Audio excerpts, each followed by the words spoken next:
Welcome back, ladies and gentlemen. Before we get into the podcast, I thought I'd let you know our Stonewall knife is back on Montana Knife Company's website. Coming up this Thursday night, 7 o'clock Mountain Standard Time. Check it out. It's a Stonewall knife. It's awesome. It's for skinning elk and deer. It's a fantastic knife, and it's been a while since we've had a drop, so go check that out. This week, I've got Jim Miller and Cole Kramer. Two great friends of mine that I've been fortunate to get to know in this industry.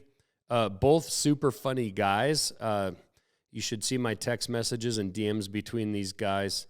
Both of them have an awesome Instagram following. A couple of the best. Just fun to watch. Great guys, great humor. Jim Miller, the winningest UFC fighter of all time. The most starts in the UFC. Just a badass dude. And then Cole Kramer, he guides brown bear hunters for a living. So both guys have a dangerous career. Both guys have quite the interesting story. These are two great guys, good friends of mine, and I'm honored to have them on.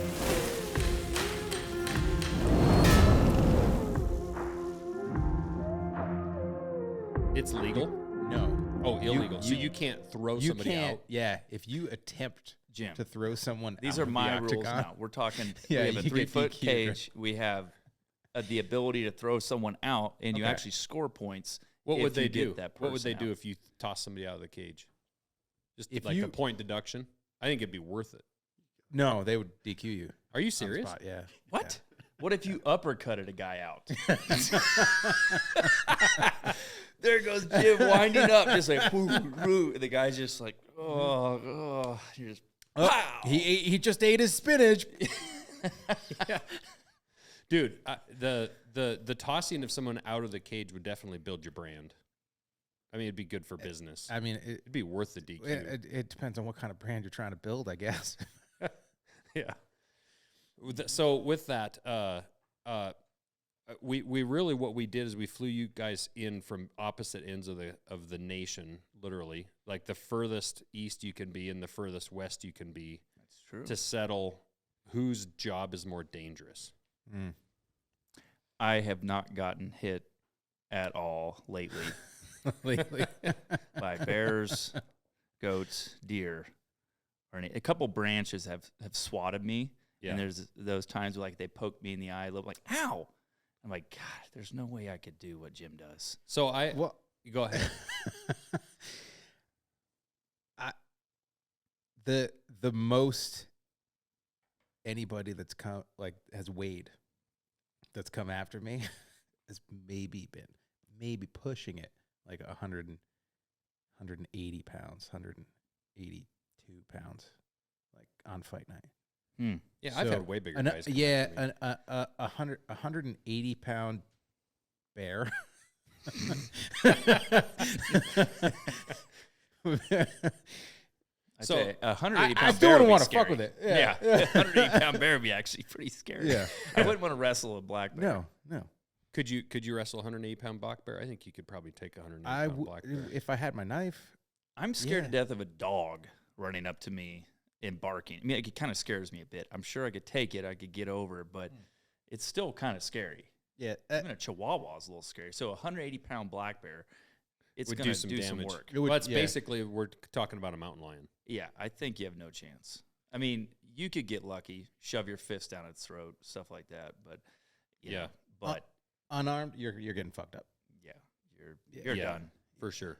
Yeah, so I was actually trying to think of this, like, what job is more dangerous? Which one would I not want to do the worst? Which one scares me the worst? And I kind of thought for a while it would be Cole's job, with like going into the brush after a hunter wounded a bear, something like that. Like, that seems pretty dangerous. But in the truck coming from the airport, we were talking about kicking someone in the shin and like breaking your toes or your foot. No. I'd take bear hunting all day. I'll go after a Yeah, brown I bear. carry a If you gun. mess up if I was to kick somebody in the shin with my shin, I'd definitely cry. It's not happening. Yeah, Yeah. I'm not going to do that. It No, hurts. I'd rather at least You get used to it. Yeah, Jim offered to line us up and hit us with cane poles in the shin to toughen us up. No, I offered to kick you. there's a difference. Let's start off. I'm kidding you with a cane pole isn't. I mean, it's fun, but Jim literally said in the truck that he like bangs his hitch or his shin on his hitch just to freak people out. Yeah. So this might be a dumb question, but I've actually wondered this. Do your bones get harder just by like calcified or some shit? Like your feet and your like shins? So they harden? The feet always suck. Feet they don't really get harder. Shins get harder. But there's a lot of misconceptions about like the actual mechanism. It's called Wolff's Law, where when you create like microfractures in the bone through axial loading. This is some science here. Cool. Yeah. Thank you. So your bones actually get stronger by being put under pressure, basically. But it's not. It's like I just said. It's by loading it along the axis. So, like kicking hard things doesn't make your shin bone harder. Okay. Because that's not the way that Wolff's Law works. You kind of deaden the nerves a little bit. So if I go a few months without like kicking pads, and I'll kick the pad and it'll sting like a bitch. But then once like you get in there a couple weeks, that the nerves kind of deaden and it becomes just a brick. Really? At that point. But what makes your shin bone like harder is doing things that you're actually like kind of jarring your weight on your shins. So believe it or not, like jumping rope, running, when you are kicking a heavy bag, you're actually like developing the plant leg a little bit more than you are the kicking leg, like in terms of making the shin bone harder. But yeah, it just comes from like doing stuff that kind of would put a little stress on the bone.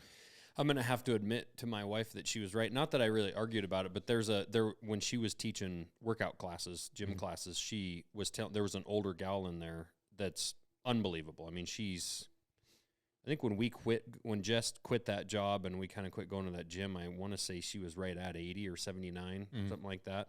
And she would do everything in that class. And Jess's class is kind of like she called it Gym Class Heroes, but it's a little bit of like a CrossFit class, but not as heavy weight and stuff like that. But burpees and running and jumping and squats and all that stuff, with some weights. But that gal 79 years old, and there was, you're in kind of a room, and then every now and then Jess would do the running part. You'd leave the room, and there's a track around the inside of that building. You'd run that track and come back in the room.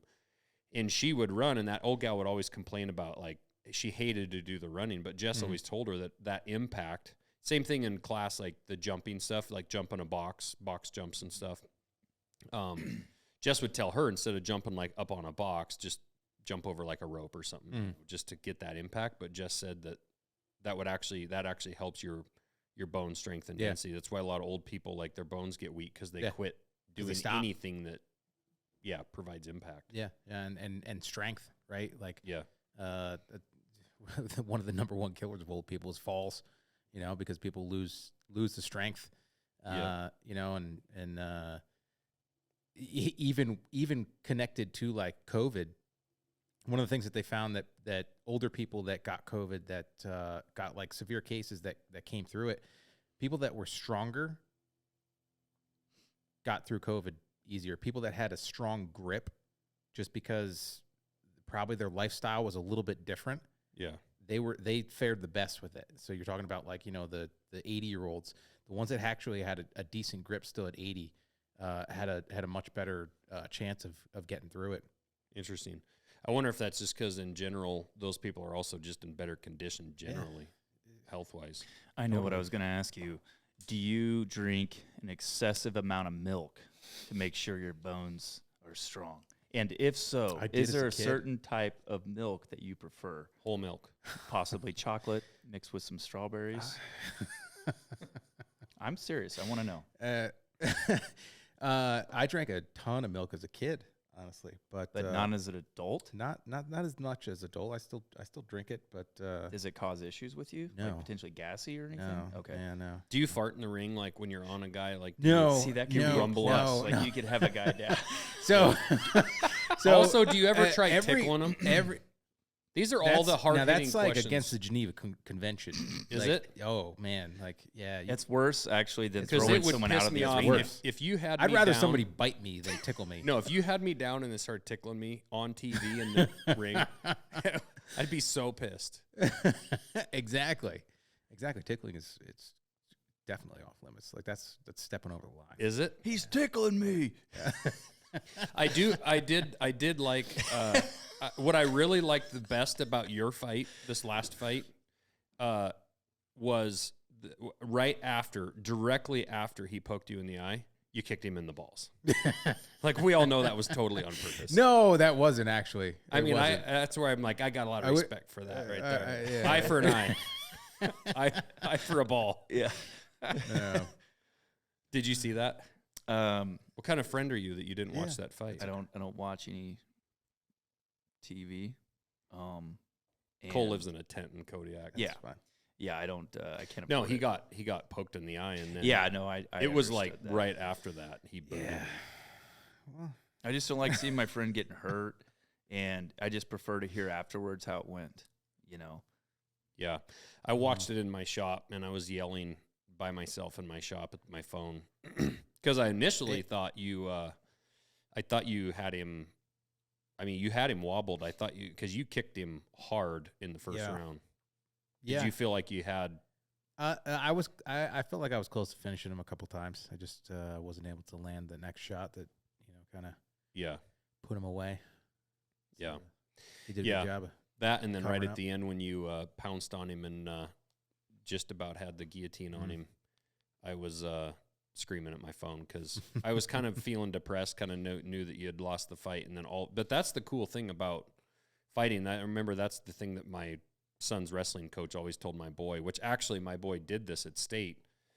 He was getting his ass handed to him in little guy wrestling. This is years ago when he was he wasn't very little, but he was in little guy. But he was getting his ass handed to him by a kid that was built about just like him, good shape, strong kid. And everything Hank was doing was basically to just try to keep from getting pinned. And he was on the verge of getting pinned pretty much the entire time.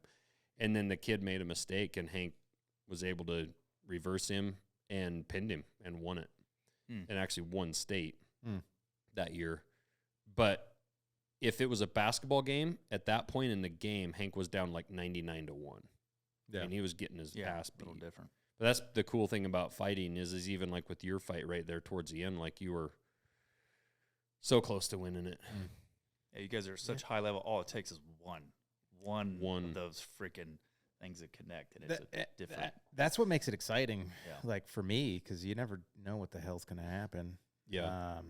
And you always run through those scenarios in your head, like, hey, well, if it's a tough fight, I'm going to overcome it, and I'm going to be able to pull it out at the end. And it doesn't always work out like that, but it can.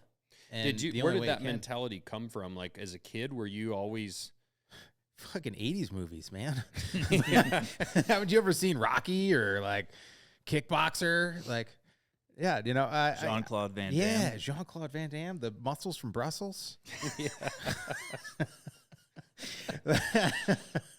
My favorite thing is when he was like showing the Diaz brothers how to throw a kick. There's this little video that's like floats around on the internet of Jean-Claude, a dancer, a guy that's never fought a real fight in his entire life, is showing him a kick, and it's like, you know what? Like, listen, anybody can show me a technique. Were the Diaz like they were kind of were they fighters at this point, or was this long before they were? No, they were both in the UFC. And he was giving some advice. Yeah. But it's the way that I look at it is like anybody can show me a new technique or a different way to do something. It's applying it in an actual fight that takes a little bit of something comes to mind. It'd be like John Ryback teaching Andy Stumpf some real Navy SEAL stuff.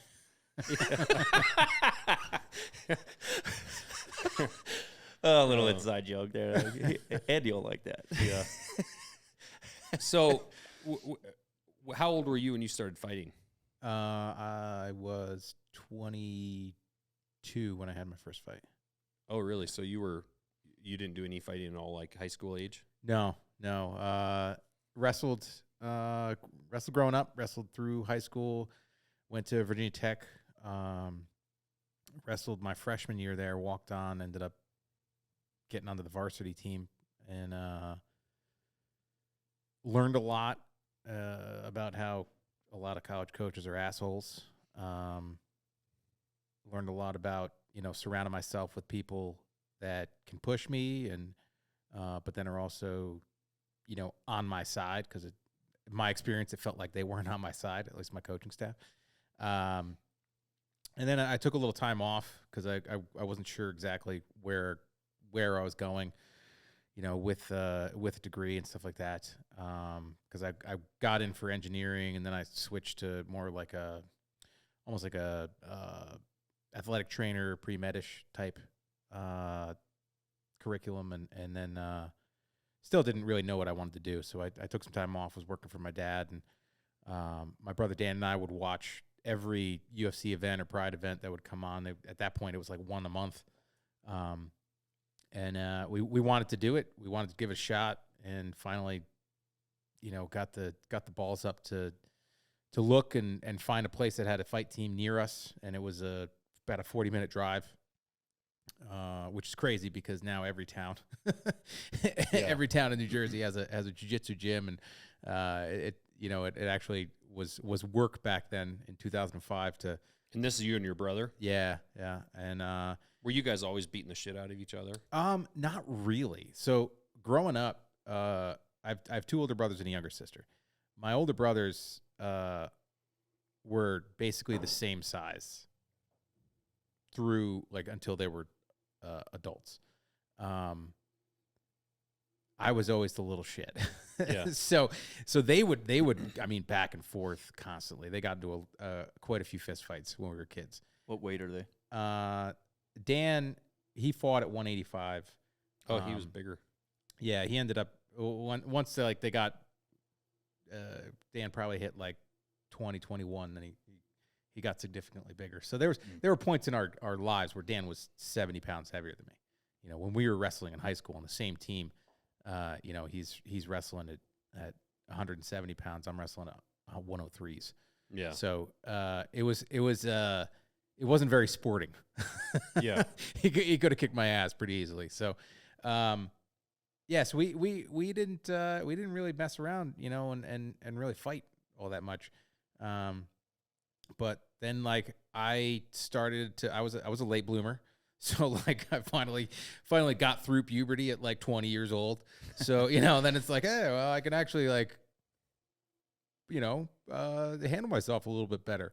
So we were watching the UFC and the Pride event. So we'd fuck around at work whenever we had a down minute, and started training. It was we went in the one day, trained. I think we both subbed somebody out on our first day there. What year is this? This is 2005, May of 2005. And then we were both beat to fucking shit, couldn't fucking move because we weren't in any kind of shape. So we took a few days off, and it was the next week we went in there, and it was 6 days a week for solid 2 years at that gym. And then we just kept. It was 6 months to the day. Almost to the day. The day we walked into the gym for the first training session, and then 6 months we were fighting our first professional fights. Were you training jiu-jitsu at that point? That was jiu-jitsu. So we had 6 months of jiu-jitsu training before our first fight. So you'd still be a white belt in your first, or had you? We technically we were blue belts, but the school was run by a purple belt, good guy. But it was a no-gi system before no-gi systems were really big, like Eddie Bravo's and 10th Planet, stuff like that. So we were blue belts, but we'd never put the gi on. Yeah. So, which adds a whole another element. It's different. Yeah. It's a slower game. But they're two different animals. I mean, grappling is grappling. It doesn't really matter what you're doing, whether it's judo, gi, jiu-jitsu, no gi, wrestling. Controlling somebody's controlling somebody. Mm-hmm. So there's a benefit to every one of them, but yeah. So we were technically blue belts, and then like for our striking training, we were doing a cardio kickboxing class. Really? Yeah. So first fight 6 months in, you won it? Yeah. How did you win it? I ended up winning a decision. I fought a kid that was I think he was a brown belt at the time. He had been training jiu-jitsu for a long time. So I ended up, just out wrestling him, out striking him.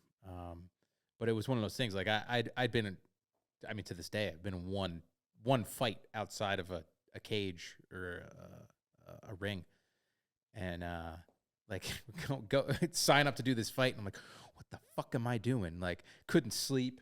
You're all nervous and shit. Like, man, like, I'm gonna get punched in the face. Like, this is stupid. And Dan, had you done some like heavy sparring in practice, or we sparred a little bit, yeah. And every time my nose got touched, it would open up and I'd be bleeding all over the place. Like, it was silly. But yeah, like Dan fought the second fight. I think I was like the fourth fight. So I warmed up with him, cornered him.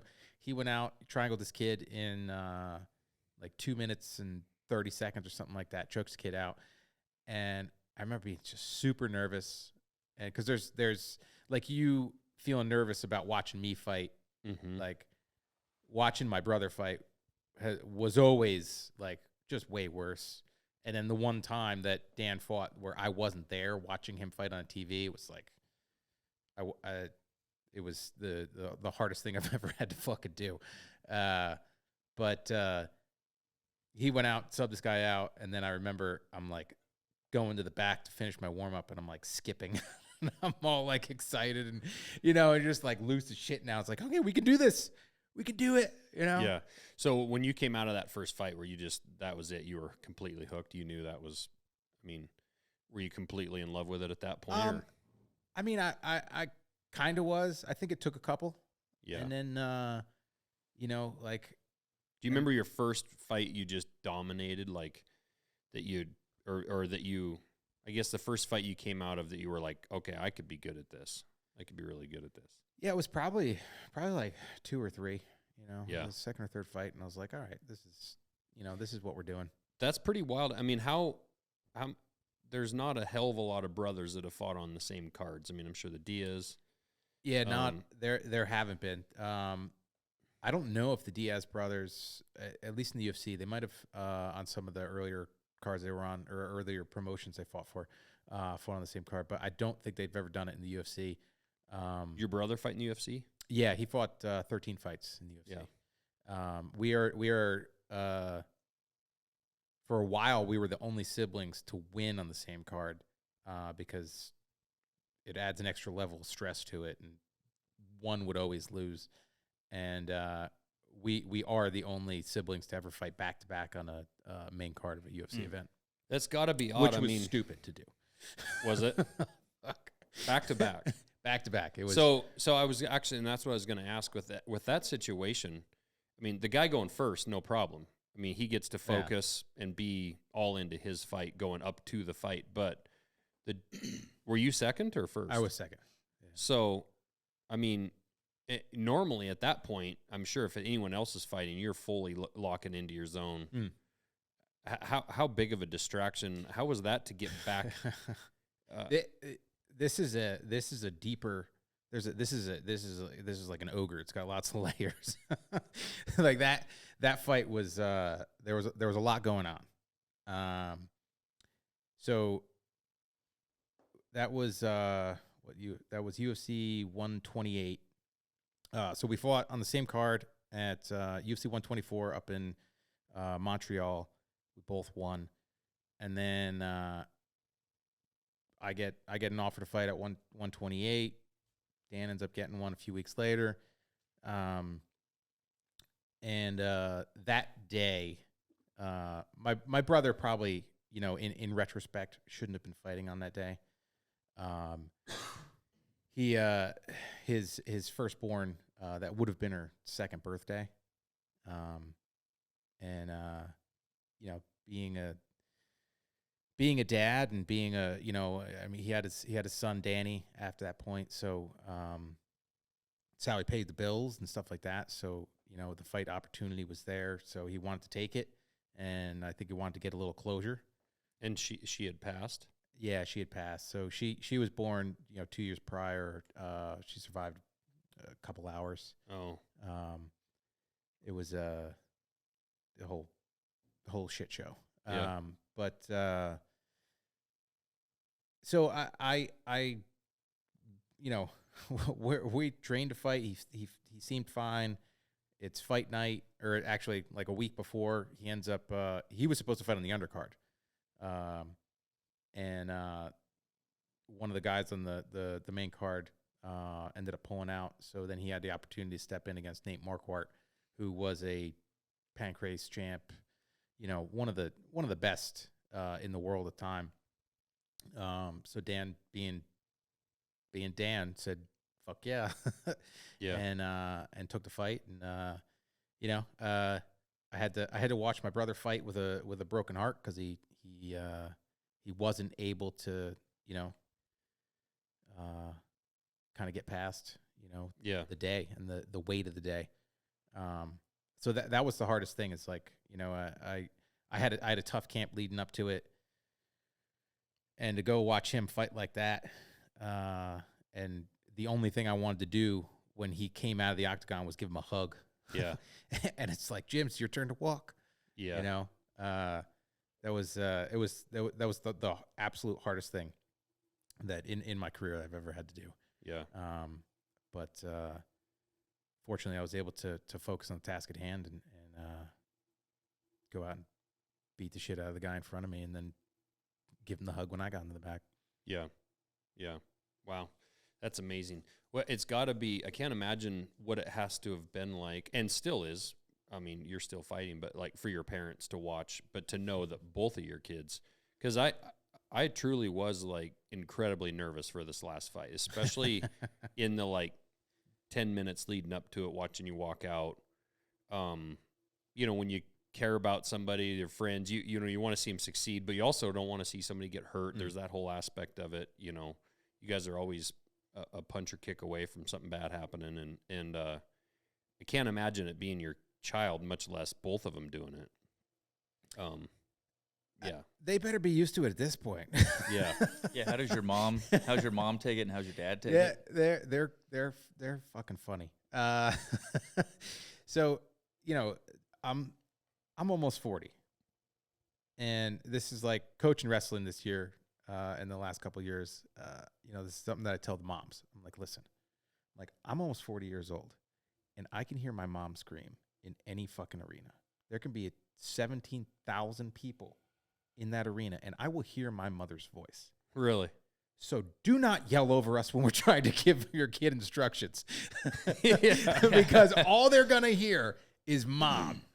You know? So my mom gets excited. I mean, she came from a wrestling family. Her brothers wrestled, and you know, her one older brother was a two-time national champ for Lehigh. Actually made the Olympic team for 1980 when we ended up boycotting. And you know, so she was used to that part, and then, you know, I mean, it adds just a little bit extra, you know, when there's punches and kicks and chokes and stuff like that involved. Yeah. You know, and it's funny talking about like the bull riding stuff, because before we tried MMA, we were watching a lot of bull riding too, and Dan was always way too big. Like I'm too big. Like those guys are friggin' 140 pounds. You know,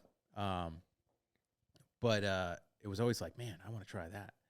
And our dad's like, you really sure you want to try this MMA stuff? Wouldn't you rather do bull riding? Jesus.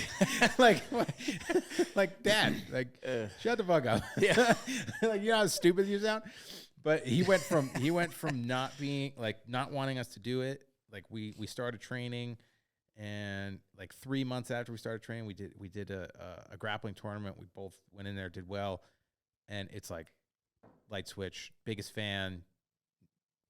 just doesn't know what everything means yet, but he's saying stuff like, "Oh, you could Kimura him there, right? You could Kimura him." Yeah. I was like, no, he can't Kimura him, but I like where your head's at. But they better be a little bit numb to it at this point. The moms. That's what I remember when I was watching. Well, I watched my buddy's boy wrestling. He once stayed a couple times, and that's when I first started watching wrestling live. Going to state wrestling tournament and stuff like that. But then when my boy started in little guy, I mean, the moms are absolutely psychotic. Ugh. I mean, I'd say in most of their sports, dads do a lot of the yelling. You put a 6-year-old down on a mat, and mama bear's on the edge of the mat, and you can be so close to it. Yeah, that's one of my biggest pet peeves, honestly. Like, this is something that I try to get through to the parents, because like my older son Wyatt is 11. He was in this tough wrestling match, and the kid ended up getting frustrated that he was wrestling, and the kid ended up like giving a couple rabbit punches to the ribs, and he ends up like freaking out a little bit, and I'm like, it doesn't matter to me, like, make my son a little tougher, honestly. Yeah. Like, we're gonna get through it. Like, your boy freaked out a little bit, or the other kid? Yeah, no, your boy. Wyatt was he was upset that he got punched. I was like, but why? Like, you're built like a shit brick house. Like, he didn't hurt you. Yeah. Like, you're just upset that something happened that wasn't supposed to happen. And some of the other like parents and coaches came up and they're like, "You're so calm." I'm like, I'm supposed to be. like I'm supposed to be calm in this situation, like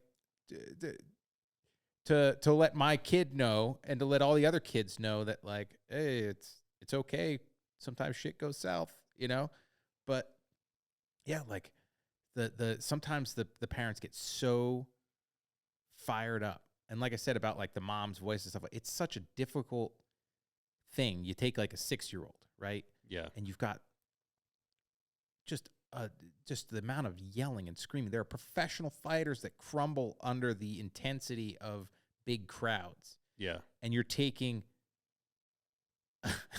a kid that's, a few years removed from diapers. Yeah. And you're putting them in this one-on-one environment, and then like it's tough enough. It's tough enough not being able to call on anybody else to help you, to help you win or anything like that. And then you're getting so animated that like you're increasing the intensity of the situation for your kid. Like, just take a chill pill. Yeah. It's just. That's an interesting one with the kids, like, and I hadn't really thought about that from just the pressure standpoint and all the information they're taking in, and I've just mostly been distracted. Well, a lot of times I just sit there and watch the moms because it's like it's entertainment. Absolutely, just pleading with their child, screaming at them, screaming at the other kid, yelling over the coaches. Yeah. Oh my God. Well, it's interesting. The few times I've watched, my nephews used to live up in Kodiak, and I'd be sitting up there, and those kids, there are coaches down there, but they always know where their parents are. Yep. And they just would keep gawking back up in the stands, not paying attention to the coach who's telling them, but they're like looking at their dad or mom. And so that was the interesting dynamic. I would imagine it's very frustrating as a coach. It's a blessing and a curse. So like I get pretty intense tunnel vision when I'm inside the octagon. And even like when I wrestled, I didn't hear shit. Like I don't hear. I could barely hear my corner, even in the apex. So the small, like when it was like the COVID fights, right, where it was like super quiet, echoey. Yeah. I still couldn't hear my corner most of the time because like I just hear elevator music and like there's a guy trying to hit me and I'm trying to hit him. Like that's all that I'm focused on. It's kind of like that flow state stuff. But like what sucks is that I'm not taking in enough information. Yeah. But it is also shields me from some of the nonsense. And I think like as a kid, so like my dad, love him to death, but like he was the guy that would yell. Yeah. And And a lot of times, like, he's a man that, you know, lives by a moral compass, right? And if a ref wasn't doing right, my 6'4", 240-pound dad would be like the guy in fucking. So who's your real dad? Yeah. Wow. Yeah. My mom's this big. Yeah. UPS, Seriously. UPS man's You know, 5 foot tall. the guy in Happy Gilmore, you know, you can count on me waiting for you in the parking lot. like that's what my dad, like, with a nail sticking out of his head, like, literally fucking was, came to a couple wrestling matches, like, probably nearly dying with, like, his head stapled shut and stuff, just stupid stuff. But, like, he would give ref shit. And then, like, if my brothers weren't wrestling up to the way they could wrestle, he would give him some shit sometimes. And my older brother, Michael, he got disqualified one time because he said, my dad's yelling stuff like, "Come on, Mike, you know, let's go. Get your head in the game," you know, and just kind of dragging on him a little bit. Not being, like, super aggressive, but my brother Michael's like, "Hey, coach, can you tell my dad to shut the fuck up?" Hey, coach. You know, and, like, he used to yell at my brother Dan, and like here's the thing: it's like my dad banged nails all day. I mean, there was a time in his life, you know, like in the '80s with small houses, he was building houses by himself. Yeah, you know, you without air compressors, you know, swinging a hammer. That, I mean, he would custom make his hammers. So he would take a 32-ounce Vaughn head, and then he would take these fiberglass sledgehammer handles, cut them down to 2 feet long. So, like, I mean, his hammer's is as long as the axe behind you. Yeah. You know, and I mean, he would just, like, he could drive 10 pennies like it was nothing. And yeah, I mean, he didn't. I've talked to sports psychologists and stuff like that. Like, so yeah. So I take some of what I've learned, yeah, and my years experience, like, competing, and it's like, yeah, well, you know, he didn't always say the best thing. Yeah, he meant well, but he didn't have, like, the, you know, the knowledge base that I've got. Well, I mean, parenting is definitely something that you learn on the fly. Oh yeah, you know, in a lot of situations. But that's one thing I've gotten better at, because I definitely was probably too vocal at the games early, and like with my first couple kids when they were young, versus like now I'm a lot quieter.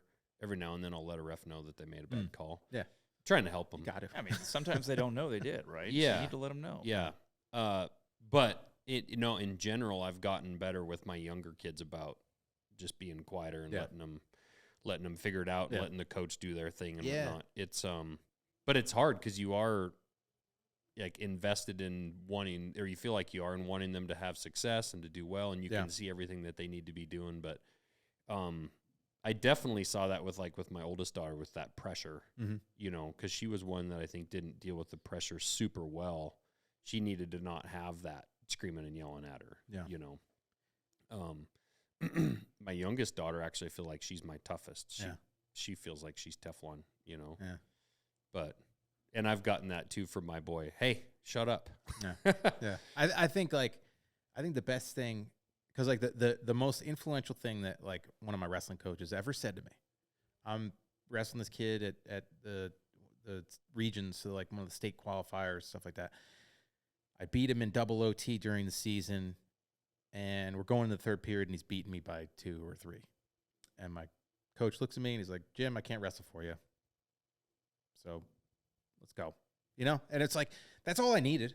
Yeah. I didn't need some hugely, you know, like, I didn't need super aggressive. I didn't need this. I didn't need that. Like, and when it's a sport like that, where it's like, hey man, like, it's you.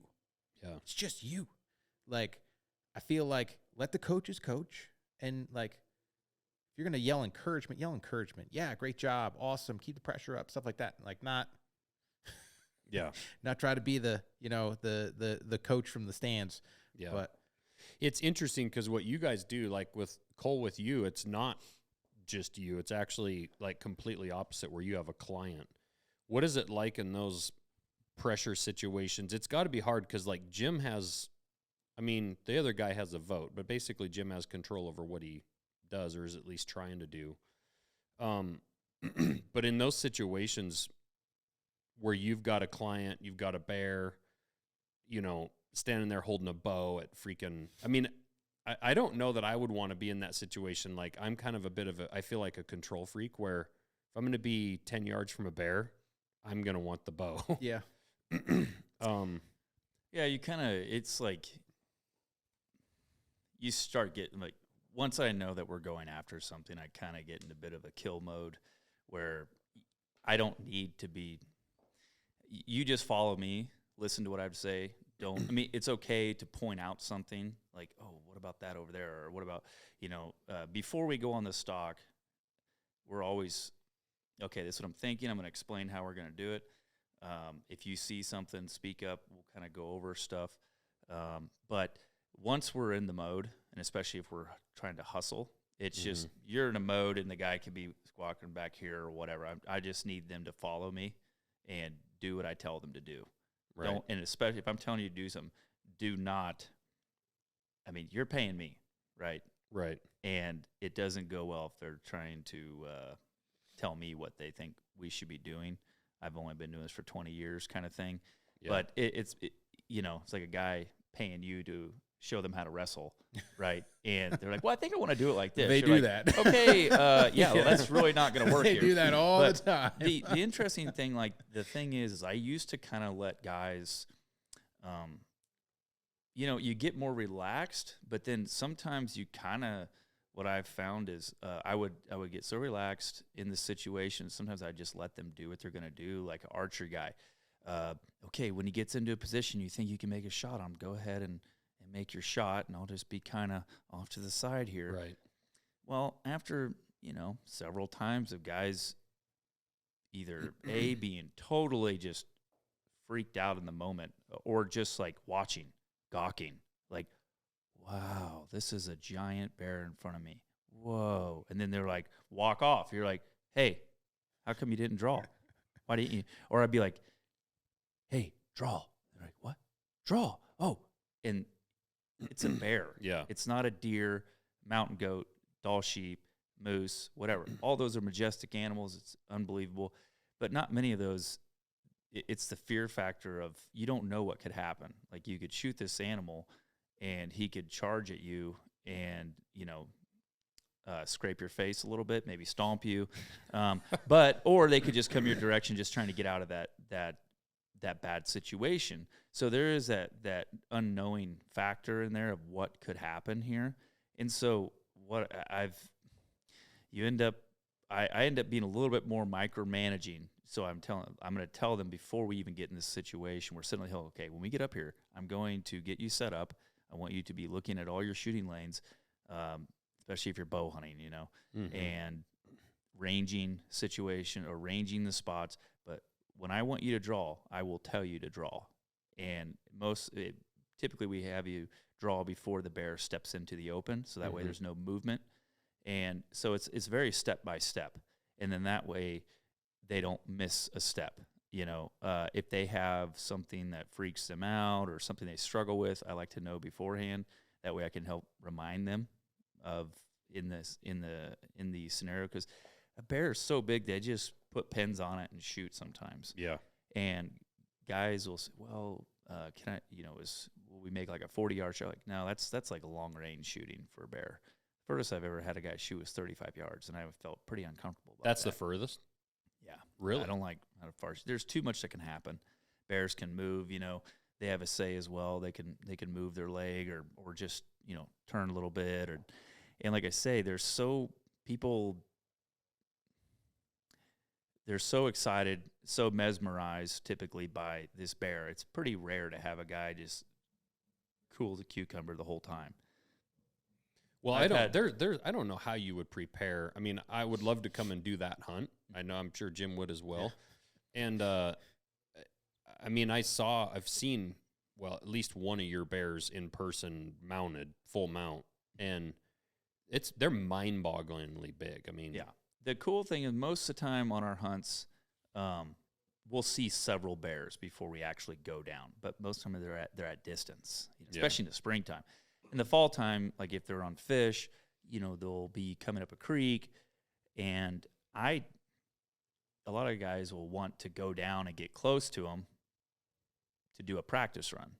Sometimes we'll do it, but most of the time we don't, because I don't want my scent down there on that creek or river or bank or wherever I don't want my scent spread out. So we don't typically just go do a dry run real quick on something unless I know that we're going to be moving and it's not going to cause an issue in the future. Yeah. Because once you've gone into a spot, that scent's going to stay there for 3 days potentially. And you could blow every single bear. As soon as they hit to that spot, they're gone.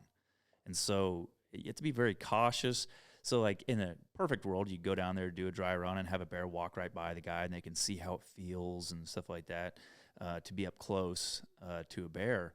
But oftentimes it's kind of, happening when the moment happens of you actually going to try to shoot a bear.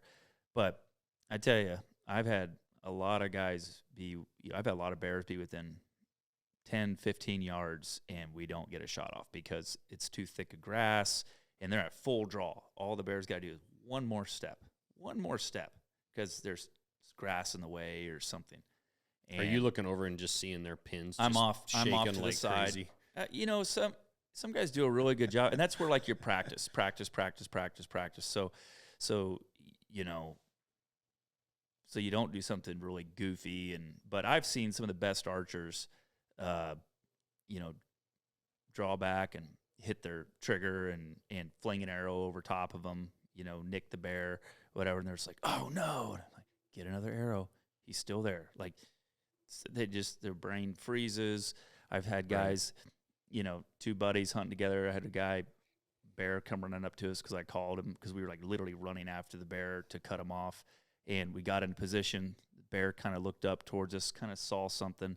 I made a little squeak call for him to come up, and his buddy was off back behind him, and it was his friend's going to shoot first, this is his opportunity on the bear. And, I make a little squeak. The bear comes running up to us, stops at 14 yards, is looking at us.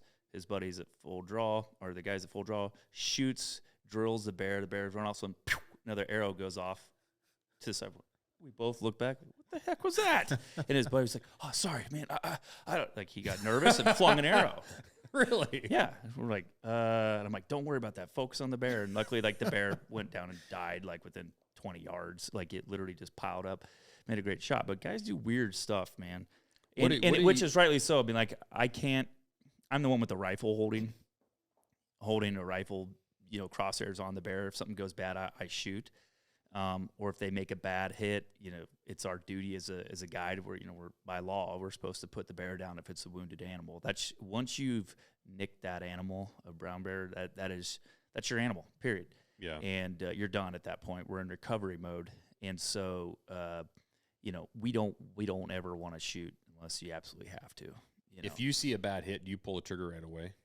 It kind of obviously depends on how bad, but yeah, I mean, like, it's a very touchy thing. If you're rifle hunting, like most guys rifle hunting, I want them to finish a job, obviously.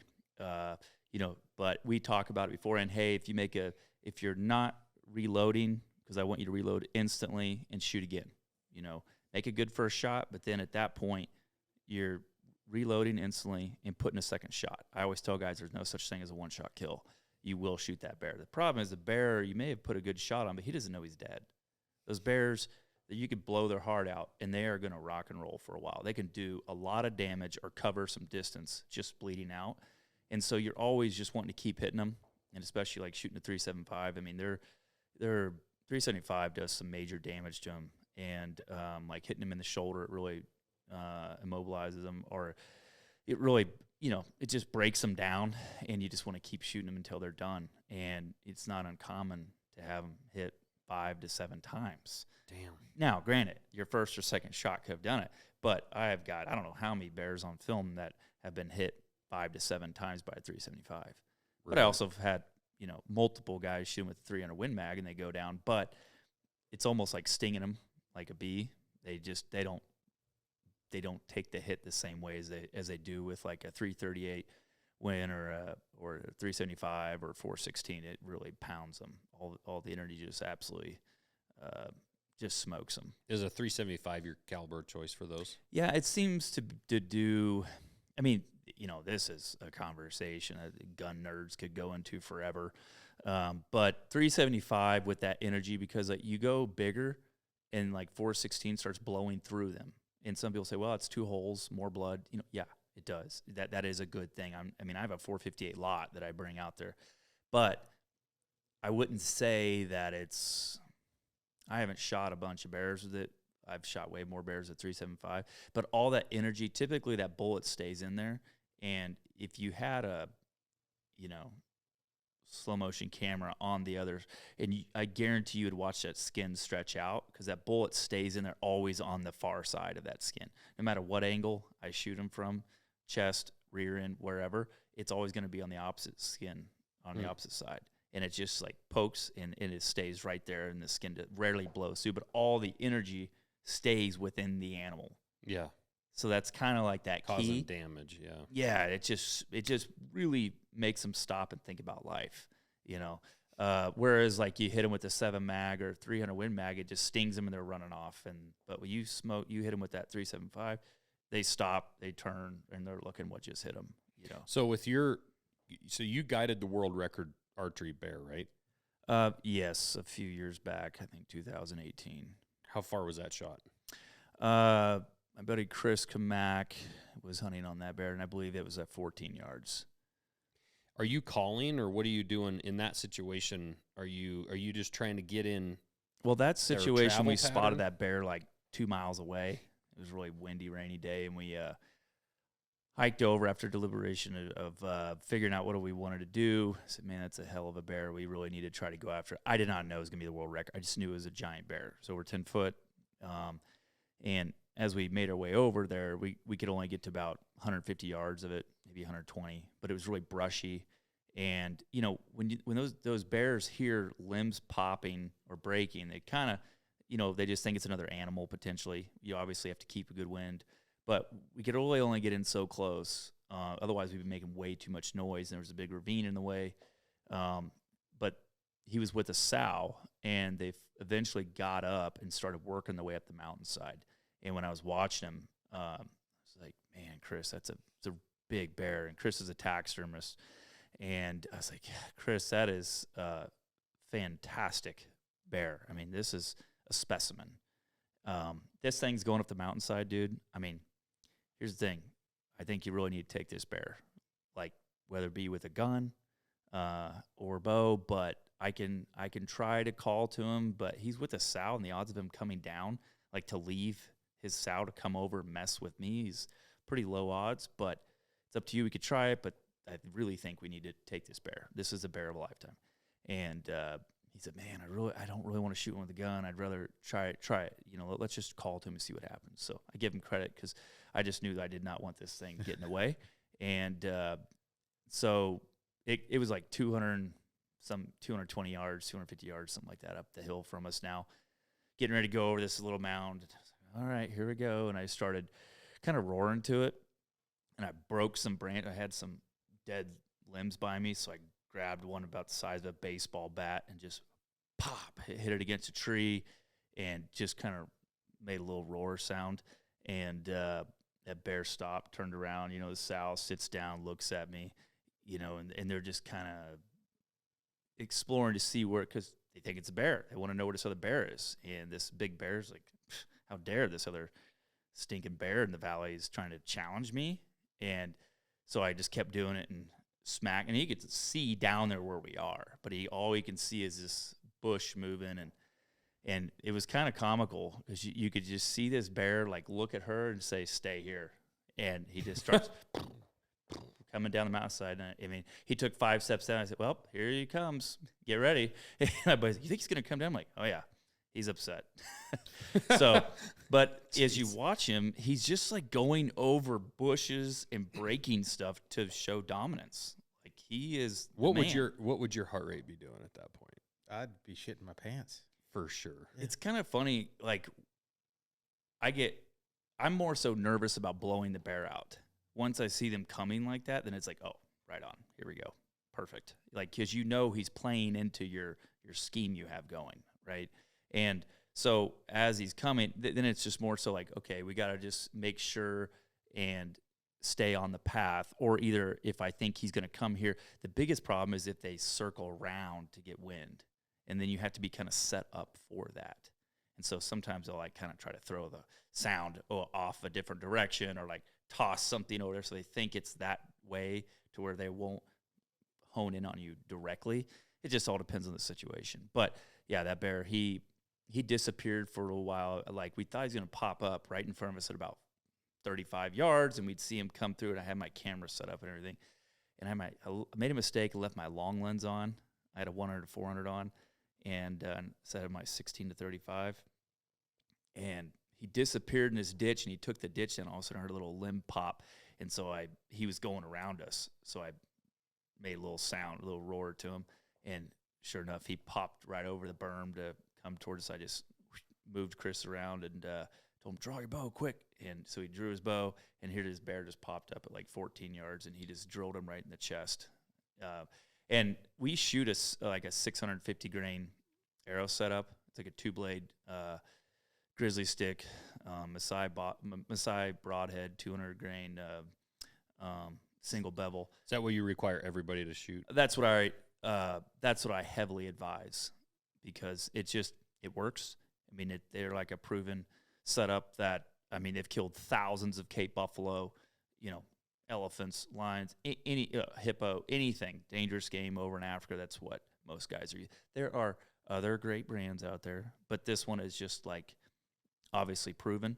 So why not use it? And right. I used to not require anything. Would just, or in the early days would just, bow hunters are different than rifle hunters. Like in the early days, guys like, well, this is my setup. This is my bow. I hunt everything with. Right. I came from Indiana, and I'm going to hunt with this 55 or 60 pound with my expandable broadhead. And it's a 400 grain setup. And we never used to say anything. But you start losing bears, and then you start stumbling around in the brush for days looking, following a blood trail and jumping bears in front of you, like not the wounded bear, like other bears that are in there fishing. By the way, you're the client sitting up on the hillside. Yeah. Like, oh, good luck down there, Cole. That stuff, that's why I've got so much freaking gray hair, man, it's quite stressful being on your hands and knees looking for little droplets of blood. And, oh, by the way, like it rains all the time. And so you're like, that is your bear. And so why wouldn't you want to stack the odds against you? It is quite amazing how many guys want to argue with me actually about the setup. Really? It's unbelievable. I mean, it'd be like, so you're like, this is how you knock a guy out. You do this, and yeah, I want to, but I'm going to leave my hand open. I'm just going to slap him instead of like punching him. What if I do it this way? Yeah, what about, you're like, well, here's the thing. I've been doing this for a while, and it won't work.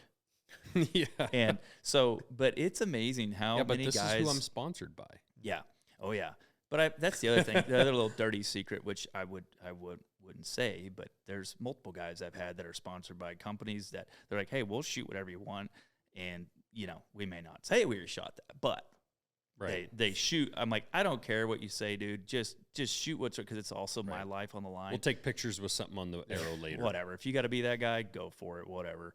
But when it comes to killing the animal ethically and not drawing this thing out, make a good shot. I need deep penetration in these giant animals. Okay, these are like these are like 2 elk stacked up. I was waiting right? for Jim to. Oh man, I know you want to talk about the penetration, but anyways, these are. It's funny because a guy will want to bring a setup, and you're like, oh, do you get complete pass all the time with your deer? Well, no, not. I'm like, then why would you want to shoot that at a bear?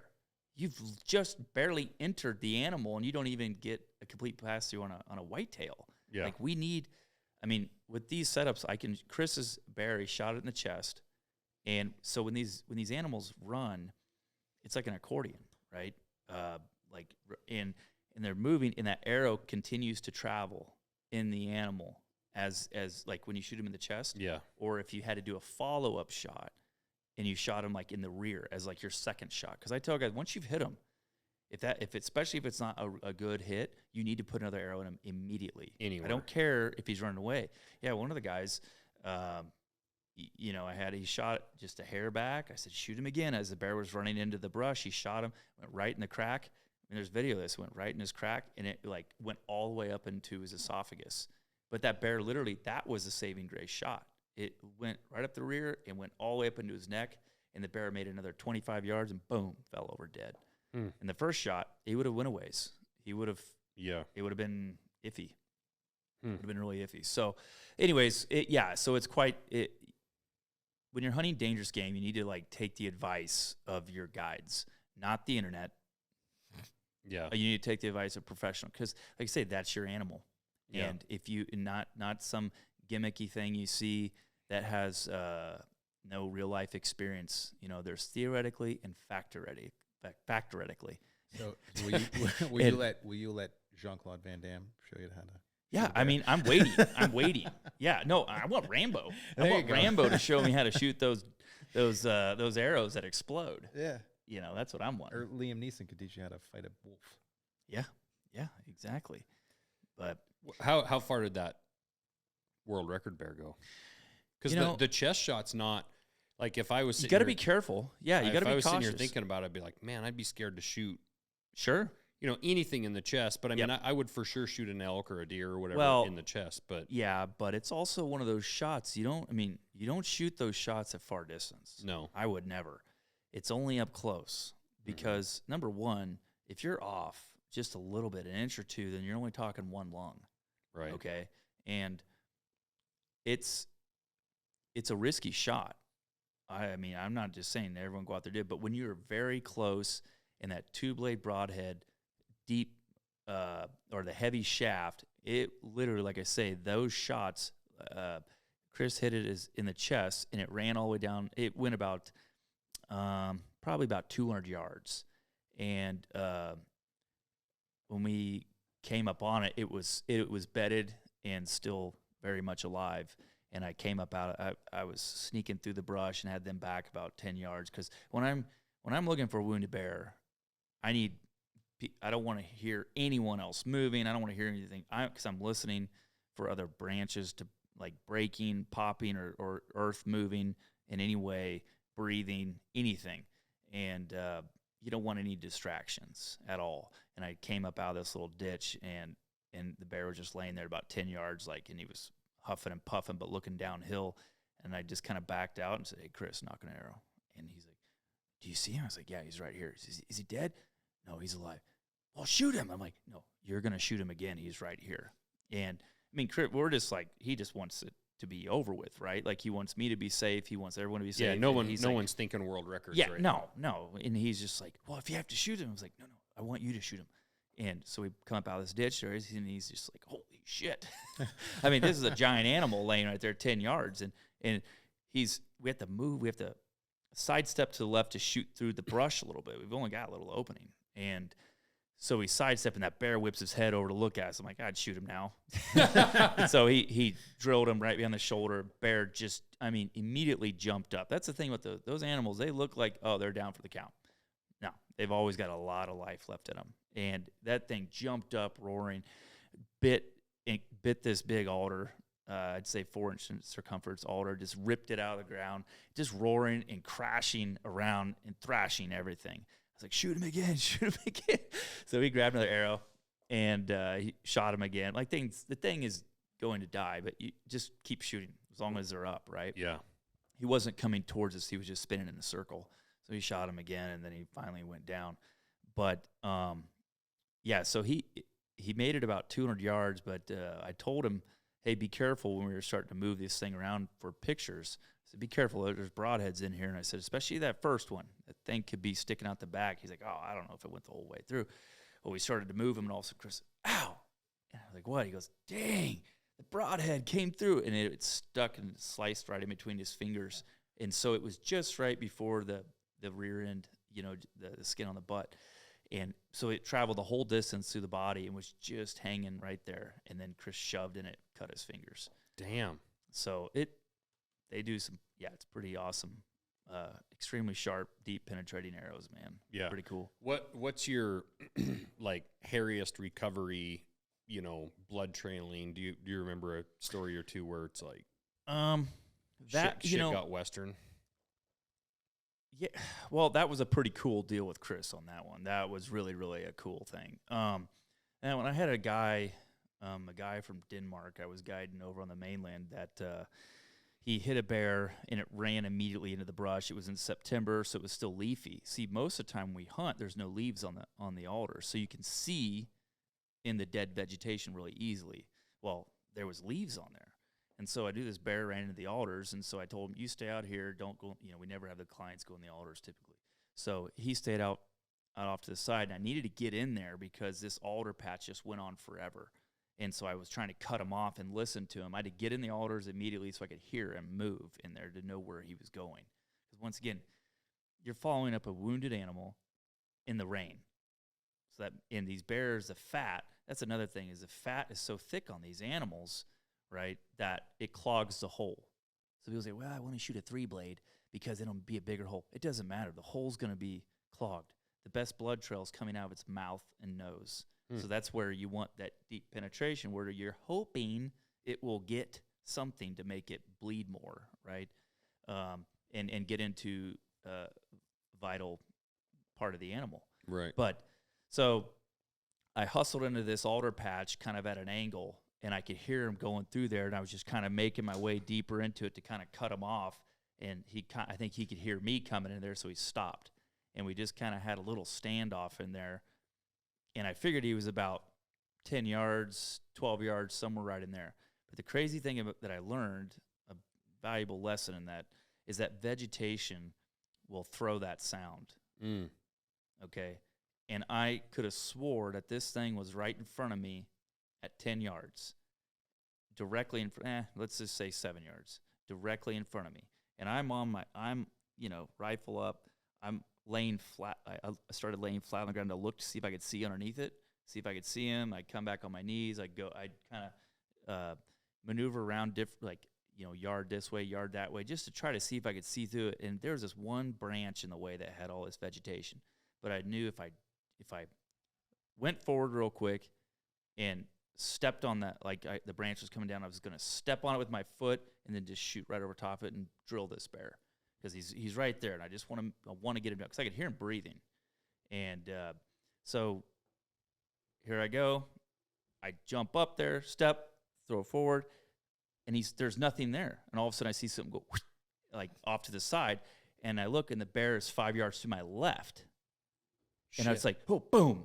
I mean, drilled him, dropped him, and he shot him again, but I was just like, holy shit! But luckily he didn't lunge at me because he would have had me. Yeah. But the sound was, I would have bet you $1,000. He's right here at 7 yards. And so I rushed forward, I don't know, a couple yards just to get that branch, right? And then to shoot him. And yeah, when I jumped there and he's off to the left, I was like, oh shit, boom. It's like thinking you're rushing forward in the cage at somebody in front of you, but instead Francis Ngannou is 6 feet to your left. Surprise! No, but it just taught me whoa, damn, you really need to pay, because like I said, normally when there's no vegetation, you can see stuff or whatever, right. But it probably goes through much, the sound travels differently than when it's hitting leaves and and whatever in there. So, but that one was a very interesting one, because I don't. If he would have kept going, I wouldn't have felt good about recovering it because it was just raining so bad and all the blood was washed away immediately. But so that was an interesting one. Last spring we had one when Trevor was with me. Guy made a shot, but he hit it back a little bit in the liver, and bear ran down the mountainside, and he stopped about 500 yards out and started rolling like a dog and was very uncomfortable, and he made his way up into an alder patch, and we watched him, and he bedded right in the thick of this alder patch. Okay, hopefully he'll die. Well, he just kept moving. When their liver shot like that, they can't get comfortable, and so they're just kind of moving a lot, and they'll lift their arm up, And so I don't like seeing animals suffer, obviously. And so I said, okay, I said, I'd really like to get over there, get another shot into him. Because I told him, man, I don't like leaving stuff overnight because it could rain. It was supposed to rain that evening. It was going to start raining. And another bear could come in and get on the carcass and eat the bear. It can be a very common thing. Or that bear wanders off a half a mile. Or he gets up, his wound is packed. Yep. And he gets up and wanders off. So there's several scenarios that can happen. But it has happened to us, like on the peninsula. One of our guide friends shot a bear. They couldn't find it. They followed the blood. Finally found where the bear moved, and they went over there, and the bear stood up, and the guy almost shot it and goes, wait, no. Wait, that color looks, I don't know if that's the same bear. Well, another bear had moved in and was eating it. And so here you pull up and shoot this other bear, right? I mean, that didn't happen, but it could happen. Yeah. You know? And so there's all these scenarios that you want to avoid. So, man, we need to get over there. And so my hunter and I, we got around there. You know, we're at like 25 yards from it, but we can't see it in the brush. And we kind of had Trevor on the other side, and it was funny because I said, Trevor, if I get over there and I can't see him, eventually what I want you to do is make some noise or just start talking so the bear hears a human voice, and the bear hopefully gets up and we can see him in there and make our shot. Or maybe the bear will come out of the brush, okay? So it gets to this time, Trevor starts making his noises, talking to the bear. Hey, bear. Hey, bear. And we're seeing it. All of a sudden, Trevor starts going, hey, bear. Hey. But we can't see in between where this bear is and Trevor. Like, he's up on this hillside, but I can't tell if the bear maybe came out down low there. And I'm like, whoa, what's he doing? And Trevor's, hey, the bear. And I'm like, whoa. So we start running. We thought maybe the bear came out that way. So we're running, and we see this bear running off. And I'm like, oh, my gosh, this bear's getting away. And all of this, and I'm thinking, oh, my gosh, I'm about to shoot. This thing is really going. He's not really that hurt that bad. So I may have to shoot him. And all of a sudden, Hunter's like, hey, Trevor's yelling, or Trevor's waving. Look over, and Trevor's like, different bear. Trevor, just by talking, this other bear, bigger bear, came over to Trevor. Apparently, the bear doesn't know English. He just hears a sound, and just thinks it's some other bear, like thinks it's some other bear. So there was a bigger bear in the valley within a couple 100 yards of where this carcass or where this other bear was. So he would have definitely been 100%. Yeah, would have got on that other bear. So, anyways, that bear runs. I'm like, oh, thank God. So we go over there, and at that point, we knew the bear, after all that commotion, didn't move. So at that point, the hunter and I snuck into about 15 yards into the brush, just slowly. The bear was moving around, but he was hurting pretty bad. And so we got in there, and I had my hunter shoot him. And once again, the bear jumped up. I mean, pretty upset. Same thing, grabbing brush, ripping it out of the ground, breaking limbs. And, man, when you hear limbs breaking like that, it's like a little bomb going off. Sounds like a gun. Pow, pow. Just breaking branches like that. It's pretty. I was like, yeah, I would shoot him again. What's the most powerful thing you've seen one of these bears do, whether it's packing, a moose or something, or, I mean, explain somewhat the power of those animals. Yeah, I mean, it's impressive watching even just like a 8-foot sow. I mean, an 8-foot sow, a mom, can beat the snot out of a much larger bear. I mean, she is ferocious. It would be really bad. That's where a lot of those maulings come from, is sows. When you get in between a sow and a cub. I mean, have you found yourself in that position? Yeah, I kind of forgot about the one. I was up goat hunting one time, and I was by myself, stoked to go hunting by myself. Drew this tag in Kodiak, flew out, and right before I was going to take my bow, and I decided, I'll take my rifle. And then right before I left, I go, you know what? I'm just going to take my 375 because I'll just get up close and shoot one with my 375. That'll be cool. And plus I'm going by myself, so probably smarter. Fly in there, camp one night, hike up. I almost get to the ridge line, and I've got my pack on. I've got mitts on because it's kind of chilly, mid-October. And I look over to the left at like 35 yards. Here, this bear's looking at me. And I was like, oh, there's a bear. I'm like, hey, bear. Just let him know I'm there, right? And all of a sudden I see these heads pop up. Oh, it's a sow with cubs. And I was like, shoot. I said, hey, bear. Hey, bear. Well, I just see, like, she stood up and she just went back down. And there's a rise kind of between us, but I could see her head. Can't quite tell if she's running at me or away, but I can just see this head kind of running. And so I take my gloves off, or I throw my gloves off, take my 375 off, and all of a sudden she comes over the berm, and now she's at 20 yards. And I was like, hey, and I rack a round in, throw it up, pop scope covers up, and just boom, shot a round off at her feet at about 12 yards. Because at that point, she's hauling the male downhill at me, just slightly downhill. And boom, shoot a round off. And it's kind of, it's like kind of goes slow motion. And you're just like, boom.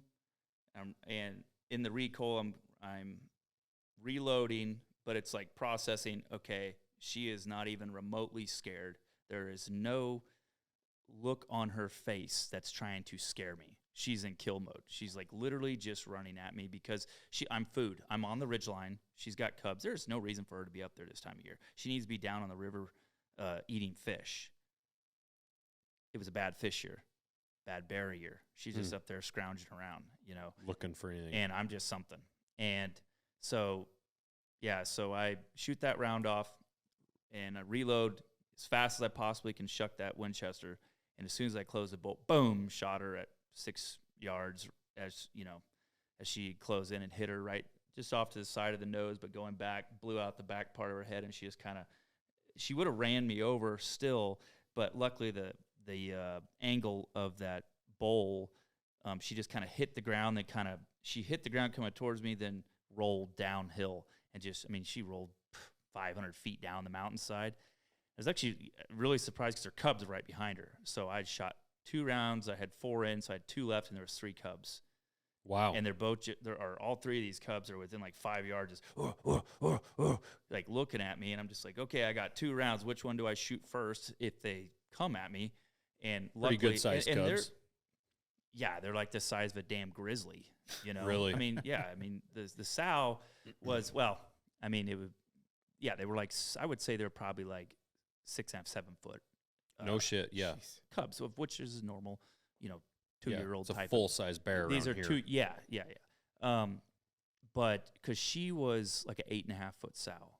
And so, but the weird thing, I thought they would follow her down the mountainside, but they stopped. It was almost like they knew something bad happened to Mom. And so she rolled down the mountain, and they stopped, huffed at me for a bit, and then went back. And they kind of just stayed there for, about 20, 30 yards back for a little bit, and then off they went.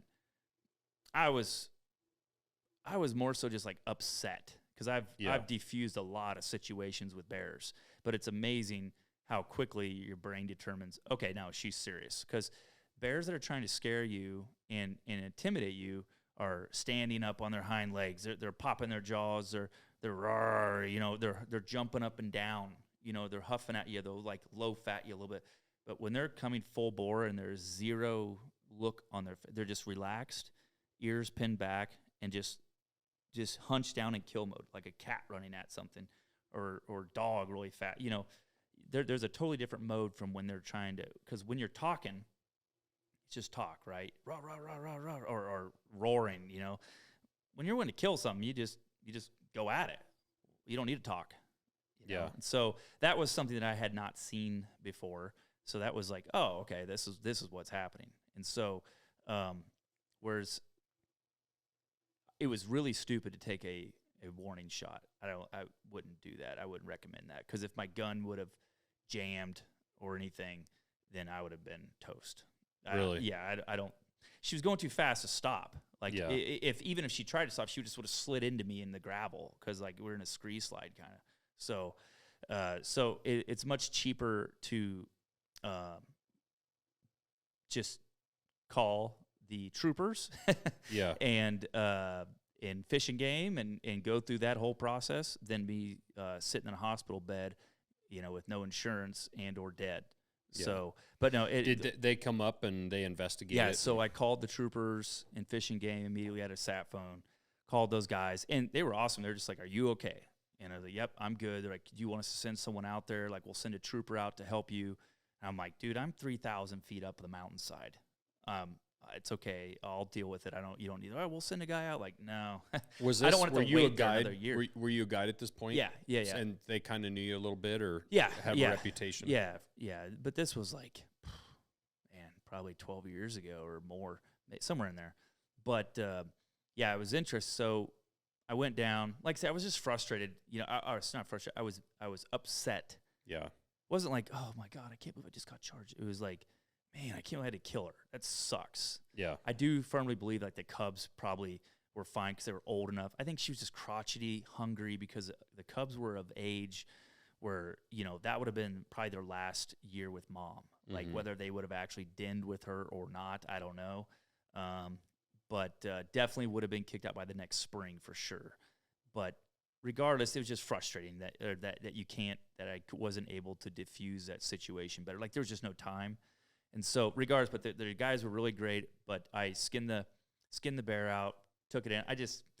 I took the bear down to the lake I was at, just called my buddy, said, "Hey man, I think I'm done.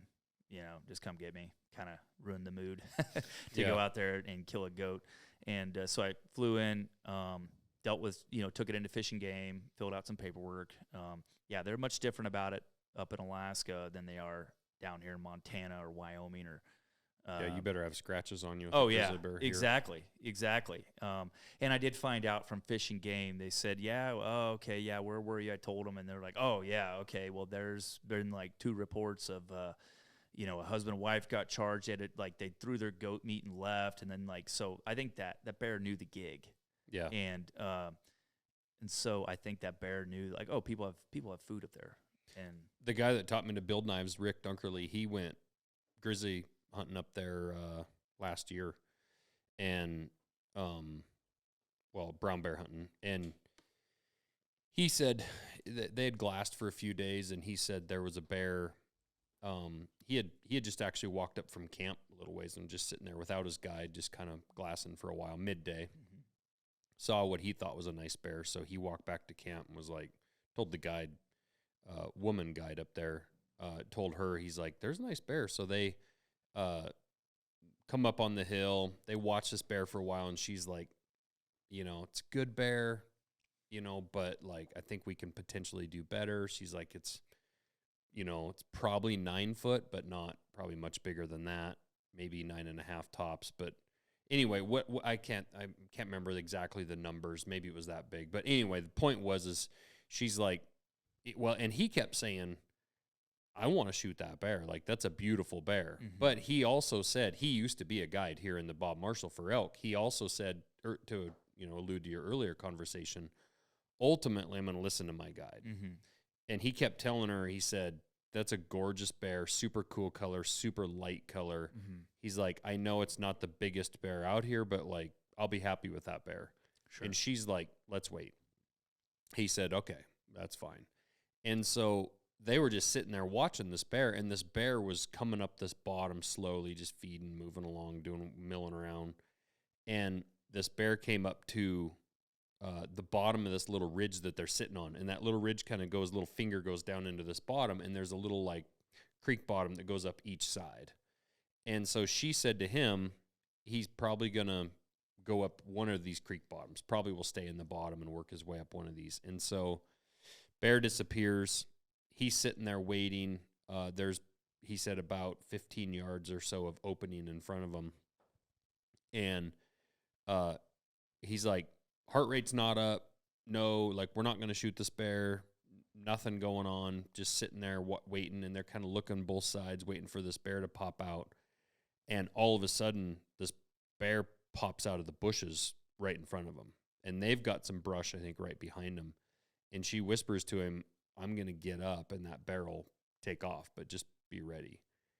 And Rick said as soon as that guide moved to get up, that bear just attacked, like just fired straight off at him. And Rick said it was like no time to think whatsoever. he said he just remembers like looking down into his scope and seeing nothing but hair and just pulling the trigger. Yeah. He shot, and he said as that bear dropped, she shot, but that bear skidded to a stop. He said like 2 feet from their feet, like dead right there. Shot it, same thing, straight in the nose, basically. Yeah. And he said it happened just instantaneous, and that's what he said. He's been around a ton of grizzly bears, you know, in the Bob Marshall and stuff when he was guiding. But he said that bear didn't know what we were, didn't know we were people, didn't know. Yeah. All that bear knew was something moved and I was going to eat it. Yeah. You yeah, know? That's the thing. When they're that close, I mean, it's either they either go and kill. I mean, it's just they just know. Oh, it's something, and they may just run over and like get on top of it and be like, oh, shoot, it's a human. But at that point, they've already done damage, right? And then run off. But or they either run off immediately, you know, because something's close, and it could be another bear that moves, you know? But I've had it happen a couple times, where my hunters moved a little bit, and the bear like came towards us immediately because they just think it, like, especially on the side of a creek, and they see something move. Do you holler at that point? Yeah. So, boy, somebody's buzzing us. Yeah, seriously. I bet you I know who it is. Fly by. I think old Glenn Eberly must be outside. I bet it's Glenn. Yeah. So it was funny because right after I had to shoot that sow, my next hunter was a bow hunter, and let's pause for a second. Yep. Let's go outside. Okay. Well, we had to take a quick break there because Glenn Eberly rumbled the building a little bit here. Came over with his plane, but we missed him coming back. He didn't come back, so I don't even remember what we were talking about. About bears. Oh, okay. So, talking about after I had to put down that bear. Yeah. Just a week and a half later, my next hunter was a bow hunter, and a few days into the hunt, a large bear is coming up the river, and so we run down to get set up on it, and I said, okay, I'll tell you when to draw, my normal thing. Bear comes out at like 12 yards broadside, and he's in the creek. He comes out of a side channel, and he's slowly fishing. And this is a very large animal, and they just kind of, like move slowly through the water looking for fish, okay? Yeah. He's scanning in the water, and I said, and the guy's at full draw, and he's just following him, and the bear's moving just barely, and I said, shoot him. He goes, stop him. I said, no, just shoot him. And I mean, we're close to this animal, and he's like, stop him.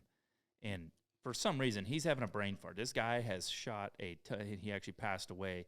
God rest his soul. After the bear ate him. Yeah. Bear actually ate him. But no, I'm just kidding. Sorry.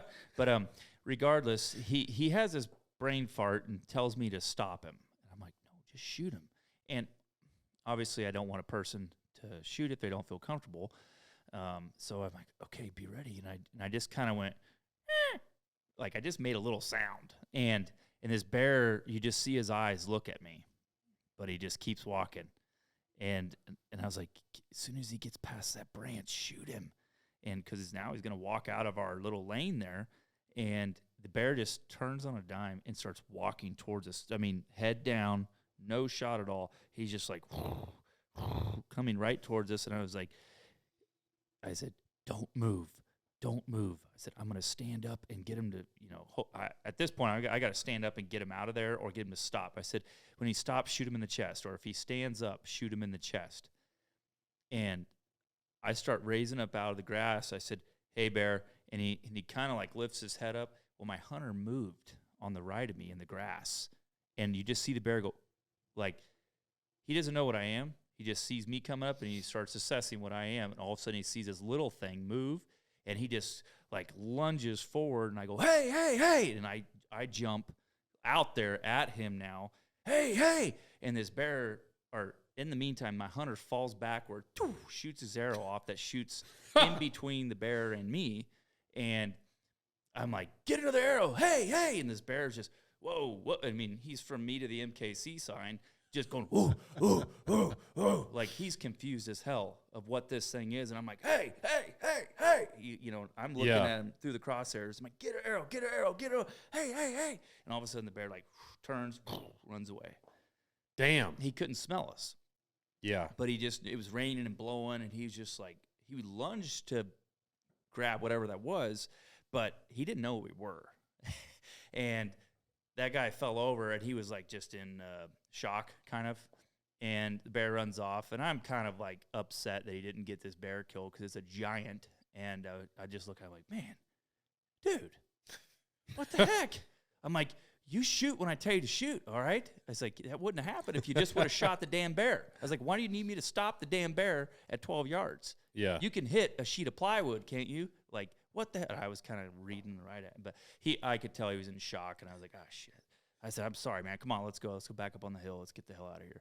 So we get back up there, and I'm like, the guy wouldn't say anything, and I'm like, all right, sorry for yelling. You know? And he's like, you know, and so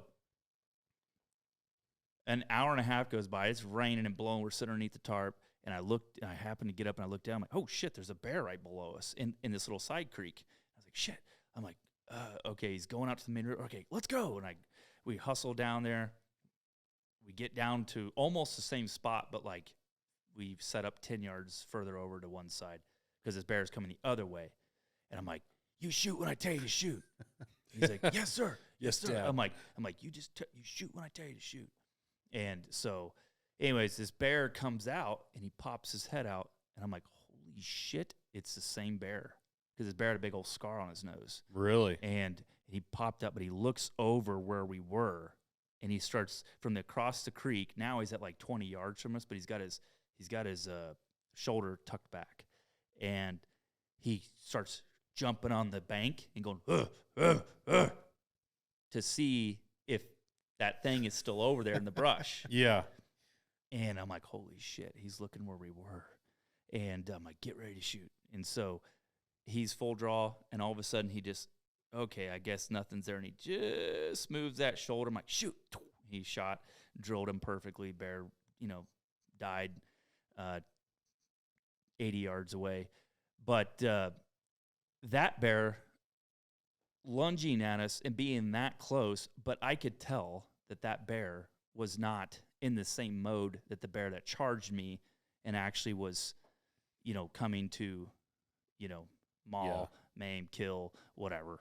But it's interesting because any of these animals, it's good to just understand their dynamics and how they react and just studying them.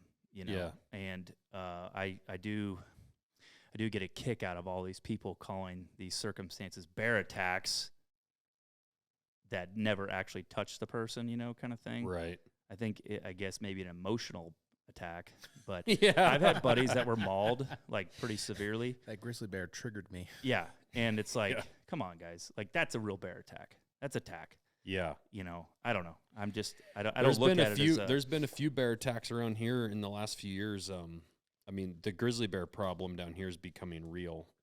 In Ovando last summer, Ovando's about an hour and 10 minutes or so east of here. It's right up by where I grew up.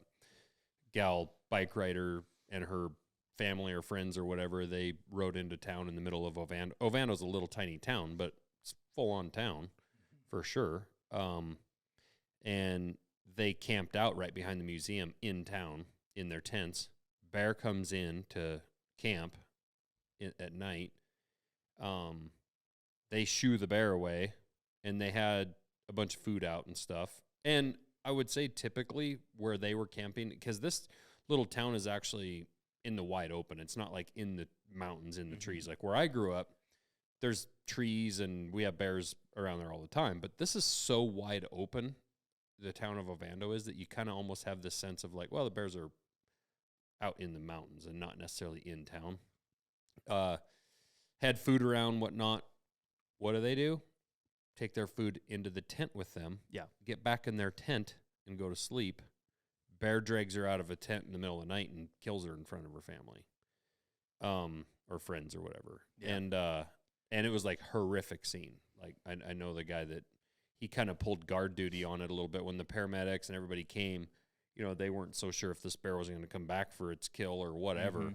And he was there with his guns, just kind of like being the eyes that were looking around while they were all dealing with the scene. But yeah, it's but I agree. I'm sure there's most bear attacks, quote unquote, probably are further distance than they're really. Yeah. These bears. So it's, you know, these bears here are just totally different. You know, they haven't been hunted in so long. You know, we're not a threat to them. Yeah. You know, loud noise is not a threat. And There's no threats. And so why should they be afraid of you? Our bears have been hunted for generations. Right. Okay. So that is like, you know, what do they say? Do they talk about how like humans will carry generational, like, you know, Generational trauma, knowledge, right? Yeah. Think about that. If that's the case, if that's really real, think about bears. If you've been hunted for literally ever up there, okay, and hunted. Why do you think people are scared of lions and bears? Because we were hunted by them. Why do you think every animal, like, you can have all sorts of species around a water hole, yeah, and they kind of commingle. As soon as a fucking bipedal human walks up, yeah, everybody's out of there. Well, but like, yeah, but our bears, what I'm saying, our bears up there, yes, is there still maulings and attacks and like bad bears? Yes, but for the most part, it is like, you know, as soon as you're known and, you know, mom with her cubs, it's like, come on, let's get out of here. It's humans, bad, Right. let's get out of here. And most of the time, I watch this all the time in the fall, you know, and knock on wood, and people need to keep a clean camp. They need to keep food stored in the correct manner. But I can watch a bear coming down a trail, and because most of my camps, we stay very close to camp and get up on the mountainside or wherever to glass for bears. And I can keep a fairly good eye on camp. And I watch bears come down, and all of a sudden they reach our trail that goes into our camp. And sometimes they'll get a little curious, but most time, as soon as they hit that human trail, especially out there in the middle of nowhere, they're just like, oh shit, and poof, they're gone. And you literally, it's quite comical to like our hunters just like for hours, like, wow, that bear is on that ridge line now. Wow, he's like 5 miles away, and they just keep going. And you're like, dude, like, why are you running that far? It's one thing to like run a few hundred yards and be like, oh man. Yeah. But sometimes these bears will just go, and go, and go. And they're that worried that you're in the valley. And like you said, with our bears not being hunted ever, I mean, Yeah. for the last 75 years. It's the best thing that could happen to Montana bears or Wyoming or anything for the bears Right. is to hunt them, okay? Right. And once that, now I'm not saying you're not going to go, if they open the season, it's going to be such a minimal amount of tags, right, available that it won't make a difference for a long period of time. Right. If there was like a quota to where, I mean, listen, Montana's going to 4 do or what they're 5 going to do. bears or something. Right. And if there was problem bears, kind of like cats or something, boom, boom, those problem bears take it. But what's going to happen is it's going to be a hard draw. Some guy's going to draw a tag. Oh, wow, I got a bear tag. And they're going to go just try to get there's going to be guys that not going to hire a guide, of course, and they may not even know how to bear hunt, and they're not even going to be able to find a grizzly, Right. you know? But Right. the best thing you could do is if that kept going and they just noticed that the bear population got better, but then the bears, and same thing with wolves, right? They just know people are bad. Coming Right. on this ranch is bad. I'm going to stay in the mountains and hunt deer and elk. I'm Right. not going to go onto this ranch. I'm not going to go in New Jersey where you guys are. They're all over the daggum place. I need all the dummies that have that shut down the black bear hunt in New Jersey Yes. to listen to you right now, because it is exactly the same. Yeah. It is like 100% the same scenario. Right. Where like we have the world record black bear shot in New Jersey, the most densely populated state in the fucking country, has the largest black bear. And they shut that down, what, last year?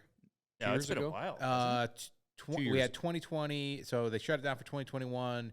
It came back for like a couple days this last year. But like we had, when they first brought it in, so I started hunting them right when it opened up, which was, I think, 2001 maybe.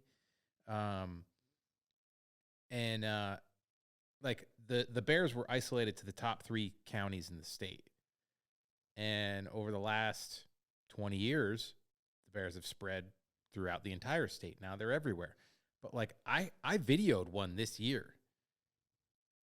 I'm yelling at it, throwing shit at it in a tree stand, and that bear didn't give a shit. Yeah. And like, I'm like, this isn't supposed to happen, because the black bears are exactly like the grizzly. Like, every bear that I've met in the woods is fucking gone. Right. Well, Like, they're gone. Yeah, okay, they come into the garbage or whatever. I've had ones that were mildly aggressive, clicking their teeth at me and stuff like that once or twice in the woods.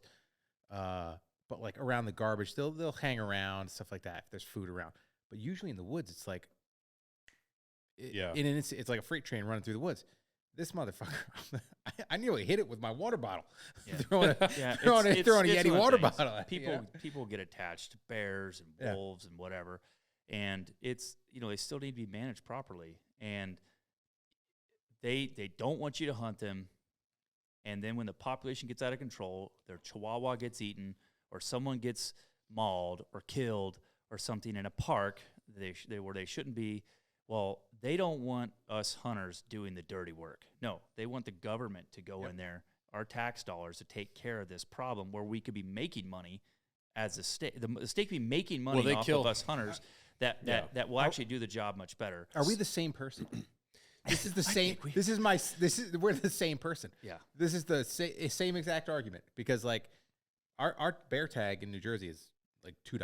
So it's literally like for a management hunt for nuisance bears. But still, you shoot a bear, you bring it to the butcher, you bring it to the taxidermist, you're buying stuff to hunt the bear, so you're spending money in the local economy, all this and that. And it's like, we had in that 1 year, basically, without the hunt, we had a like nearly 300% increase in like interactions. Oh, sure. Dangerous interactions, what they call is. So like bears breaking into houses, people actually being attacked, dogs being killed. Yeah. Like, well, it's because you defunded the police too. The bear attack or the bear license thing has been something that we've been saying for a decade here, which is, or more, is let the Fish and Game set the quota, whatever that is, 6 bears, 5 bears, whatever, if you want to do it by area. Obviously, like the Bob Marshall, where I grew up on the edge of that, there's a ton of bears there. Whatever that quota is, but do a lottery system and let people buy, hey, $5 a chance, you can buy up to 10 chances or something like that. If they did that, the state would raise millions. I would buy lottery chances for me and all of my children and my wife and anyone else I could. Like, everybody would buy, and the amount of millions of dollars that would go in the system to hunt 6 bears spread out over a giant state from Gardner down by Yellowstone all the way to the Canadian border to shoot 6 grizzly bears that wouldn't even affect, and they kill that many bears a year anyway, the Fish and Game does, just because they're nuisance bears that they trap and whatnot. The amount of money that they would raise that then could go back in directly into quote unquote bear habitat restoration shit, whatever you want to call it, would do more good for bears. Well, ultimately. The state wants it, for what I recall. They do. Because I recall going into Bozeman and talking a few years ago to a couple of the biologists there about bears, and I was actually really surprised how they're like, oh yeah, no, this needs to happen. But I was really surprised on how much they wanted it. Yeah. But they didn't know, I was asking about it. They didn't know. They were kind of tiptoeing lightly about saying yes. Not sure on your position. Yeah. I'm like, dude, I'm from Kodiak. They're like, oh, okay, yes, we need it. The Fish and Game here has been pushing for it for several years. It's the feds. It's the feds. I know the mustache could go either way. Yeah. These big bears, The mustache and flannel, you don't know. You don't know what my views are. Evan always says, oh, yeah, you're bear hunting in San Francisco. I do think in the UFC, if you think about bears in the wild and like they go toe to toe in the UFC, it would add an interesting component to it if whoever you beat with your opponent, that if you beat them, then you got to eat them. Whoa, that's fucking weird. Okay, Do you Josh. think about that? Those bears eating like. I thought you were gonna say they could fight a bear. You know, there was like no, then they get put into a lottery where they have to fight a bear. Like no, you just went, fighting back in the you day, just I think went a it was little like, too I think far. it was too far. Minnesota or maybe the Pennsylvania show, whatever that one's called. There used to be back in the day. Someone will remember this. I heard so many stories about a bear that was like they either put mitts on it and or a cage on its mouth or something, and you would wrestle a bear. My dad wrestled a bear. Did you Are you do that? serious? Yeah, My no, it dad was a did. thing. People could wrestle a black bear. Yeah. And that's what I was saying. You're like, oh, yeah, what about a 180-pound bear? No, Kicked it his still ass. smokes It did? people. Yeah. Yeah, I mean, like, say, it's either... So they like either, declaw it or they? No, I think they either put mitts on it, but then you have, like, the muzzle. Yeah. But it was like you go in there like, okay, here we go. And, this is just a imagine mediocre-sized the bear. strength of a 180-pound bear. Yeah, now take that to a 1,500-pound animal. Yeah. It's truly impressive. There's been, like, when you were asking earlier, like, you were asking when I said, the sows are really impressive to watch to fight those boars. Paul, sure, like one of the guys I worked with for like 20 years, he tells me a story about how there was this boar that was trying to get this sow and her cubs, okay? He was posing a threat to them, and he had them backed up to this cliff edge. Well, Paul got over there with the hunter, and they shot this boar, okay? Boom, and the bear jumped up, roar. Well, as soon as the bear would advance towards the sow at all, she would run out and hit the bear, then run back. Well, when he shot the hunter shot the bear, the boar jumped up, came towards her, spinning, and she grabbed him, bit him, and picked him up and over and threw him through the bear down into a ravine. Holy shit! This is like, a 1,400-pound animal, and she is like a 7-foot sow, and just like throws the bear by grabbing it like in the muzzle or something, and threw it up and over. And it took him 2 days to find this dang bear down in this ravine. Holy shit! And he was like, it was unbelievable to watch the power of this bear throw this other bear off. I mean, this is a much smaller bear. Well, if you think of also the mindset of a bear, like the bears that haven't been hunted and whatnot, you think about the mindset of a UFC fighter, a typical fighter like yourself. I mean, when you walk around on the street, there's very few humans you ever come across that you would need to ever be worried about. Like that mindset's got to be pretty cool. Like Cole and I, we see people all the time that could whip our ass, but like I'm smart enough to like look at a guy like Jimmy if I didn't know him, because I've had enough bad experience with friends that like mess with the wrong person. Yeah, like, everyone's a threat. So my boy is a pretty big kid. He's almost 6'3" now. He's an 8th grader, and I love telling him, I'm like feeding him. I said, if you find somebody in a bar with just mangled ears and whatnot, I'm like, that's the guy you should talk a lot of shit to. Yeah. Wait, did Dad say fight him or don't fight him? Yeah, I can't recall. exactly. Yeah, because like Hank's that kid that'll probably be 6'5", 6'6", 260 or 70 pounds. Yeah. Like he's gonna be a monster. Yeah. But he would find a guy like you in a bar, and he'd be mouthing off and be. And wake up. That's why it's your job here to smoke him. Yeah, right. Just so 100%. he knows, keep him humble. Right. Yeah, keep You him just humble. get a bell and just be like, ding. So ring this the is bell. one of the there's Oh, hey, Hank, I'm Jim Miller. Ding. yeah. Oh crap! Jim freaks And out. I'll just start squeezing him. No, you have to, because here's the thing: the reason that Jim is staying with us in the house is not because I wanted Jim around. Yeah, no. No. Oh. The reason Jim's staying there is because Hank has no brothers. He has 3 sisters. And so every single night he's trying to choke me out. He's trying to wrestle. He's And who's the grown-up child? Yeah, That, dude. that He's gonna shot's hear a bell when have. it's dark, Who's and we're all the- gonna yeah, just jump Who's in. the on him. 8th grader living in a 39-year-old body? Oh, it's Jim Miller. yeah. So Jim's job for the next 3 days is to wrestle with Hank, because Hank will leave me alone. All right, I'm game. Yeah.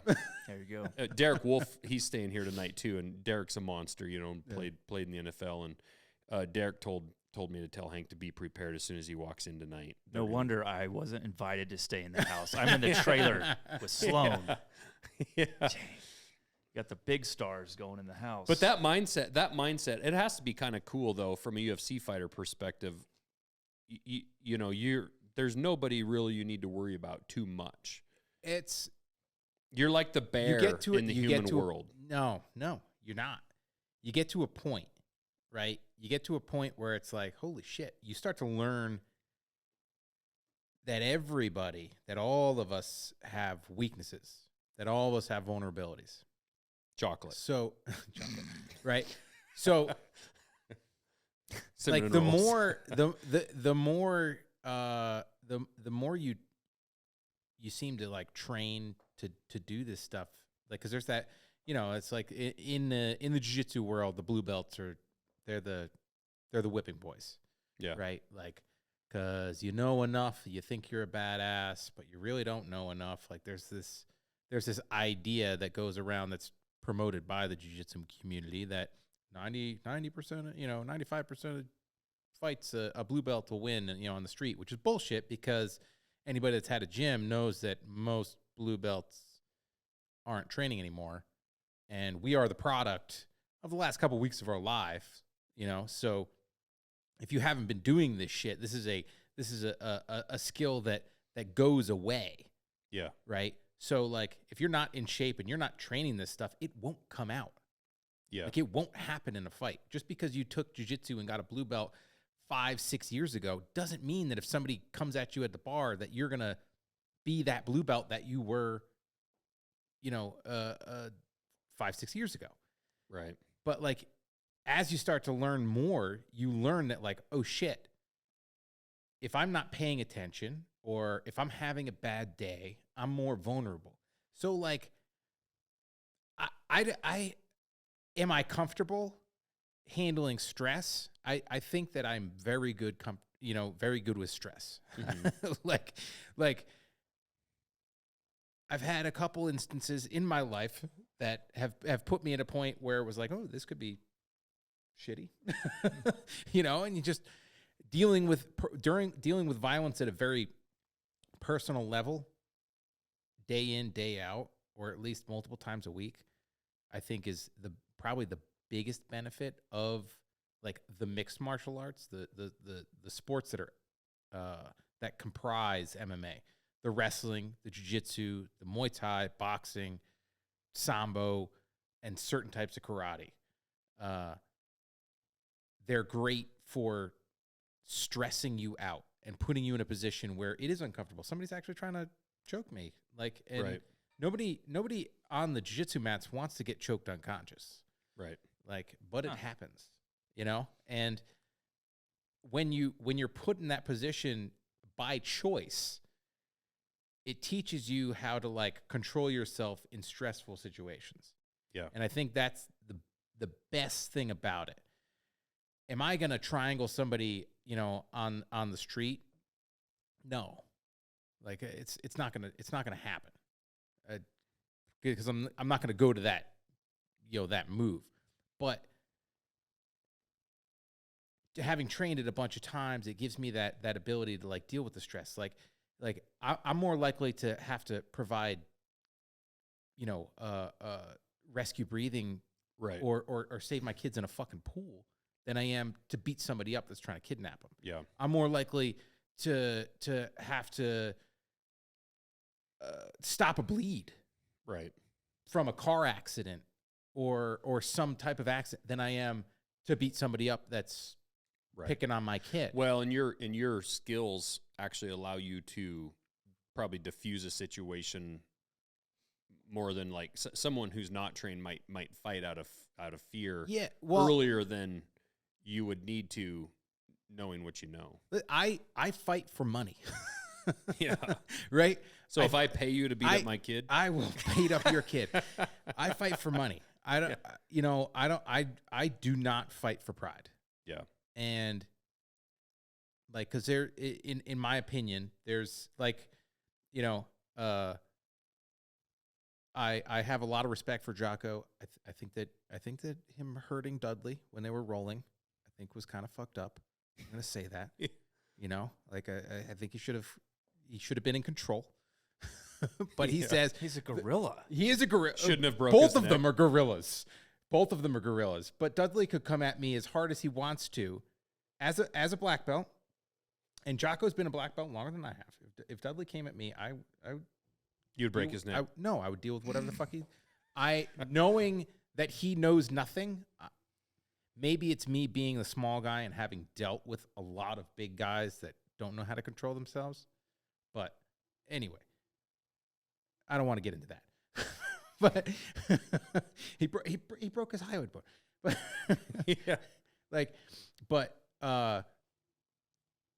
Jocko says that like the your best defense is your fucking shoes, right? Getting away from the shit. Right. Like that's my job as a parent. Like I'm not looking for a fight. Like I go everywhere with my fucking kids. Right. My job is to avoid that shit. Yeah. Well, it's interesting, and in all seriousness, I have actually told my kid, he will be the size of the kind of person that generally will be that you see a lot of times the bully at the bar, right? Because he's big, right? He's that size where when they're 21 years old, they're 19 years old, and they're at the bar, they think they're big and they're strong and they're tough, right? And I've told him, we live in a different era, and Hank's a gentle giant. I mean, he's the nicest kid there you can have. He's never been in a fight at all. He's just super nice. But I've told him, as you get older, testosterone starts to flow and you're showing off for your buddies or whatever, or you're drinking down the road and you're in a bar. This is a different era now where everybody and their brother is doing jiu-jitsu for exercise or for fun or a knife or carrying a gun. Equalizer. Yeah. I worry less about the jiu-jitsu. Yeah. No shit. That's what I was going to say. That kind of stuff can happen. And that right. But you never, like Rogan says, you never know at a stoplight. You scream at somebody and you flip somebody off, and you don't know who's going to get out of their car, and maybe it is a black belt that actually is crazy. Yeah. And the next thing you know, you've got a major problem on your hands. I've met a few of them. Well, the thing is, like, for me, I mean, think about this: if you were out there at some bar, someone's mouthing off to you, they want to challenge you, and all of a sudden you have to get into it, and you break your hand. Now what? Now you feel really stupid. Yeah. I mean. Because now your moneymaker is now you're out, right? And with me, years ago, I was getting ready to go guide, and this was going to be my first sheep season to go pack for someone. I wasn't even really a guide for sheep yet. And one of my buddies wanted to arm wrestle me. And because I'd done like this like cheesy little arm wrestling competition in Kodiak for like St. Jude's, like had this like little like fundraiser deal. I was gonna tease you until you said St. Jude's. It was still goofy, but you're just like in your weight class, and I was like, I don't know what I'm doing arm wrestling. It's like did you turn your hat backwards? Yes, obviously, and I blew up my muscle. But in my weight class, I won, and I got like second place and up to like 200 or 200, whatever. Anyways, point is, I don't know what I'm doing. I'm just like, okay, cool. Well, my buddy a week later, I heard you did really good in that. I'm like, I don't know, man. Like, let's arm wrestle. I was like, and I knew this guy's like, he outweighs me. He's strong. I'm like, no. And he's like, come on, man, let's just do it. And he talks me into double arm dog wrestling. dare you. Yeah, I double dog dare you. Yeah. And I was like, oh my gosh, man. And so called me a pussy. Yeah, you didn't just do that. So, anyways, and I'm just like, whatever. I'm just gonna play by ear and I'll let up, whatever. And so we get into it. And it's like hitting the brick wall with him. Like, God dang, man. And so your ego takes over. Yes. And then I'm like, so I start getting like, I don't know what I'm doing. So I get away from my arm. Okay. And I'm just like, and my buddy was sitting off to the right of me. He's a little squirrel. He's like my freaking pilot. And all of a sudden, boom. And I yelled, why'd you do that? Like to him, because I thought he punched me in my arm. And he was back like 10 feet and just had his hands up to his mouth, and one of my other buddies like just turned and goes, oh, and I looked down. Well, I spiral fractured my humerus. Oh shit! And I was like, shit. You're one of those. I gotta go to the freaking. I gotta go to the hospital, and my buddy immediately let up, so I beat him. Obviously, right? Yeah. Jack Withrow, totally. I beat you. You let up. You gave up. No, you gave up. He gave up. So I was like, I could go left-handed. Let's go. No, I'm just kidding. So anyways, I had to go to the hospital. But let me tell you something. Immediately, I felt like the biggest dumbass in the world. So I'm like, there goes sheep season. Yep. There goes potentially my goat season. There, I don't even know. I'm going to be out of work. Before I'm at the hospital, I'm just like, you have got to be shitting me. I felt like the most idiotic person ever. Yeah. Just because let's go ahead and do this. So regardless, I've retired. I've retired from arm wrestling. But the point is, it's like, I look at that now. You're not going to go to I look at that. You won your big rig. He's going to go to the guy first. It Before he really- retires, he's got to go to arm wrestling 300. Yeah. And then he's going to retire. So, yeah, exactly. But like, so Dig on both I of us. retired my right arm, so I only arm wrestle left arm. But no, but like, Ankle arm wrestling, you it really taught me, it really did. I'm like, dude, it is not worth getting into this kind of, that was just a friendly thing, right? But even like a fight, there's been multiple times over the years where, you're just out somewhere and stuff starts happening. And it's just like, you're just watching. It's like, I could get into this, but no, this is just so stupid. It's not worth me losing out. I got a buddy who was a big, tough dude who used to get in a lot of fights. Well, guess what? One day he met a guy like you. Yeah. And he towered over him. That guy took him outside and just professionally beat the snot out of him. I mean, like, he actually like curb kicked his ankle and like broke his ankle. Oh, and shit. like just like pounded his face into the ground, and it was just like, yeah, it changed my buddy for life. Well, and that's the thing about even you know a what guy, I mean? Like, and he had no clue that this guy knew what he was doing. Yeah. Yeah, and even a guy that has the tools that you have, you find yourself in a bar, like in a UFC ring, there's not his buddy with a beer bottle next to him. Yeah. And or a sharp edged table or chair or you start taking that stuff. Like I've even told Hank, you see these guys knocked out on Instagram and they fall on the concrete and hit their head. Like, No, it's, Yeah. I mean, every time I see one of the videos of people like sparring, they're wearing boxing gloves, but they're like boxing in a stupid area where there's just shit to fall onto, and it's like, dude, like every time I watch that shit, I cringe. You have someone paid in there. Well, actually, several people. People in your corner paid to protect you at a certain point if it comes to that. And that's their job for sure. The That's the way ref, I look at it. yeah, they're obviously a ref in there to stop shit, and yeah. So the whole, I definitely talked to him quite a bit because I've always talked to him about trying to be. He's at that size. Well, I say all this last night. You can ask my wife about this. Literally at the dinner table last night, I was telling him to punch a kid in the face and keep punching until someone pulls him off. Because, kids are being kids at school, and this kid keeps, like, hitting all his buddies in the nuts. Just walking by, and he's like, yeah, so-and-so walked by, and he hit me in the balls. And I said, okay, next time he does that, it's just this fat little fuck, too. I said, the next time he does that, Hank, I want you to hit him in the face and then continue to hit him until a teacher or someone else pulls you off. And that's when Hank became a full-time employee of MKC. Yeah. And then he was thrown out of school. Hank starts smiling. He's like, no, because Hank's too nice. And he needs to open hand him. Well, so then I started bribing him. I said, don't touch me in that private area. And smack him in the face. Well, then I told him, I'm like, because I could tell he's not going to do it. Yeah. But I'm like, you need to establish some respect with this little bastard that's doing this shit. And finally I said, if I get a call from your principal that you've punched a kid in the face and I find out it's this kid that you did it because he hit you in the balls, I'll give you $100.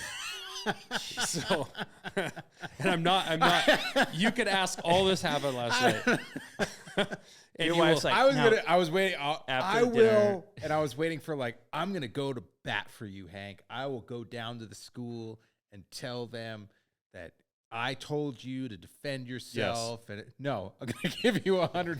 I told him actually I'd give him $100. Like, honey, what your dad just said was wrong. Please don't do that. Please don't. My wife does shake her head because she was a teacher. But no, I actually told him I would give you $100 in the principal's office in front of the principal.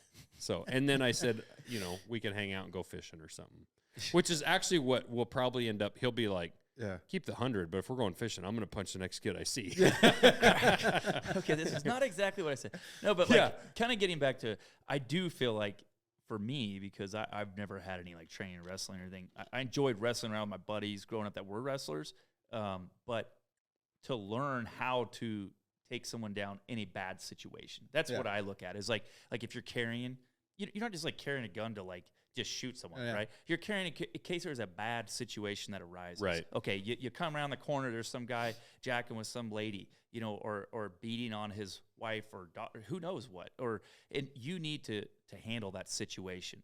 some people are like, oh, police department. I'll just stay around the corner and just call. Well, that could be too late. You need to take care of the situation. Right. Yeah. Get out your phone. Like, Right. no. I mean, there's like all sorts of crazy wackos out there nowadays. At some point in time, you may need to step in and being able to subdue the person, to hold them down. Right. Or put them to sleep. Tell the cops put get the threat there. down until the cops get there, or whatever. Right. Yeah. That's where I look at as being very important and valuable. Because I mean, it's funny because you could just sit there at some of these places, like in a bar. You're just like, I'm sure who knows how many times you've done, and you're just like, if this gets out of hand, I guess I'll I don't have to choke that guy. It's just like, God dang it. I don't go to those places. That's true. You're such a, neither do I, but I'm just thinking if I was there. Like there is a obviously there's a benefit. I'm not saying there's not a benefit. Yeah. Because like I feel that the burden, like being a good man, which I mean, it's somebody that's like a protector and provider, controlled, yes, and like that's what controlled when my son gets punched in the ribs at a wrestling match, like right, sure, like you should have punched that kid's dad. Exactly, like to lose your shit and to just like start like windmilling people, right? Like that's not good. That's not appropriate. But I believe it's a burden. It's a burden to do the right thing sometimes. Like, and you might have to put yourself in a dangerous position. And yes, being comfortable, like if things get physical is I probably overlook it because I've been grappling people my entire life, but I look at it as like, okay, I can do this, but I don't have a sub-second draw from concealment. Right. Like I don't have this, I don't have that. I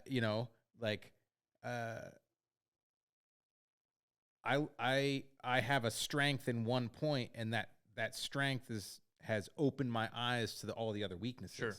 Yep.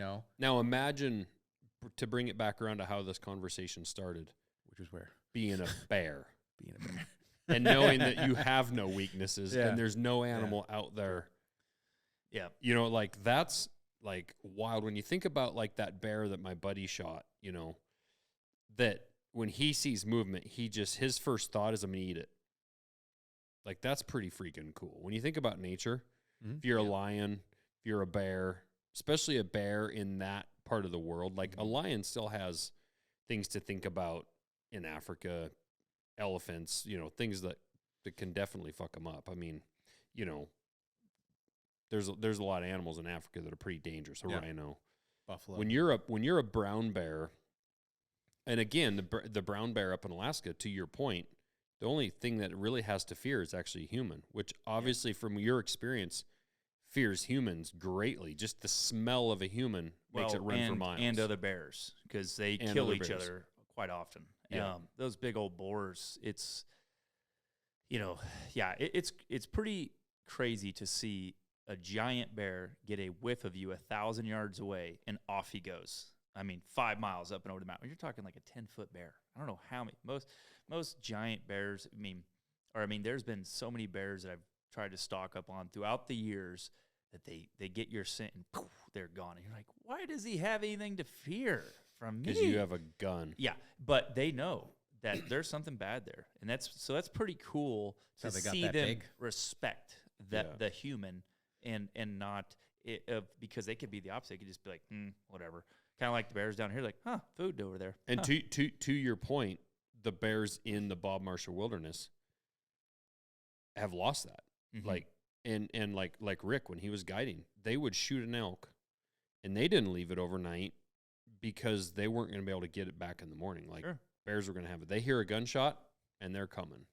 And that's how it's become down here with the grizzly bears. The black bears, definitely not the case. The black bears are a goner. But and the grizzly bears have such a big territory that they're ranging so far that they're pushing each other out. And that's why we're starting to see bears downtown Ovando. We're seeing bears now down the Bitterroot where we haven't before. Yeah. Some of it's good. Some of it, they're obviously moving back into territory, back out into eastern Montana and places they were originally, which is fine. But definitely the respect level has been lost, which is also why you're seeing so many more encounters. Yeah, I mean, we're getting more and more encounters in Kodiak. And we have, I mean, our road system hunt is a wide open registration permit, and we're just having lots of bears come into town, or a fair amount of them. And yeah, you guys probably saw the article about that bear that got into that guy's house. Yeah. Free Range from Black Rifle wrote that article. But yeah, it's pretty crazy. I mean, it's just that area is kind of like an outer area, a smaller community that's outside of town. But it's not uncommon for bears to come in the backyard and get a hold of that grill. And, you know, because you're cooking out there, you know, your dogs, whatever it may be. But, and we hunt. Our Kodiak itself hunts a lot on the road system. You know, there's sometimes we're taking 20-some bears off there in the fall. Yeah. You know, it's a 30-day season. Yeah. Yeah, that's wild. Bears, you know, that's a high year. But anyways, it's just kind of crazy. I couldn't imagine if there was no hunting. Right. I mean, the troopers and everyone would just be, I mean, there'd be a pretty healthy amount of bears being shot by the government. So, all right, guys. Well, we got lots of people outside. When we went out for the Glen Eberly flyby, there was people showing up here like crazy. We got what are we here for? You haven't even really said. Well, grand opening. And beating up your son. Little party. Yeah. I flew in Jim and Derek Wolf to beat up my kid. All right. That's about it. Game on. Yeah, no, we're doing obviously our little our grand opening party of our building. Mostly just a reason to get together and hang out with our friends and say thanks and have a good time. So we're stoked to be here. Yeah, that's right. Thanks for having us on. Well, Josh. you two are definitely two that supported the brand from the very beginning, and definitely when it was definitely not any reason to do it other than just out of the goodness of your heart. So it's been much appreciated because you had no reason to do it other than just being good people. So appreciate you. Appreciate you as well, sir. Yeah. Thank All you. right. Let's go bear hunt with Cole. Let's do it. All right.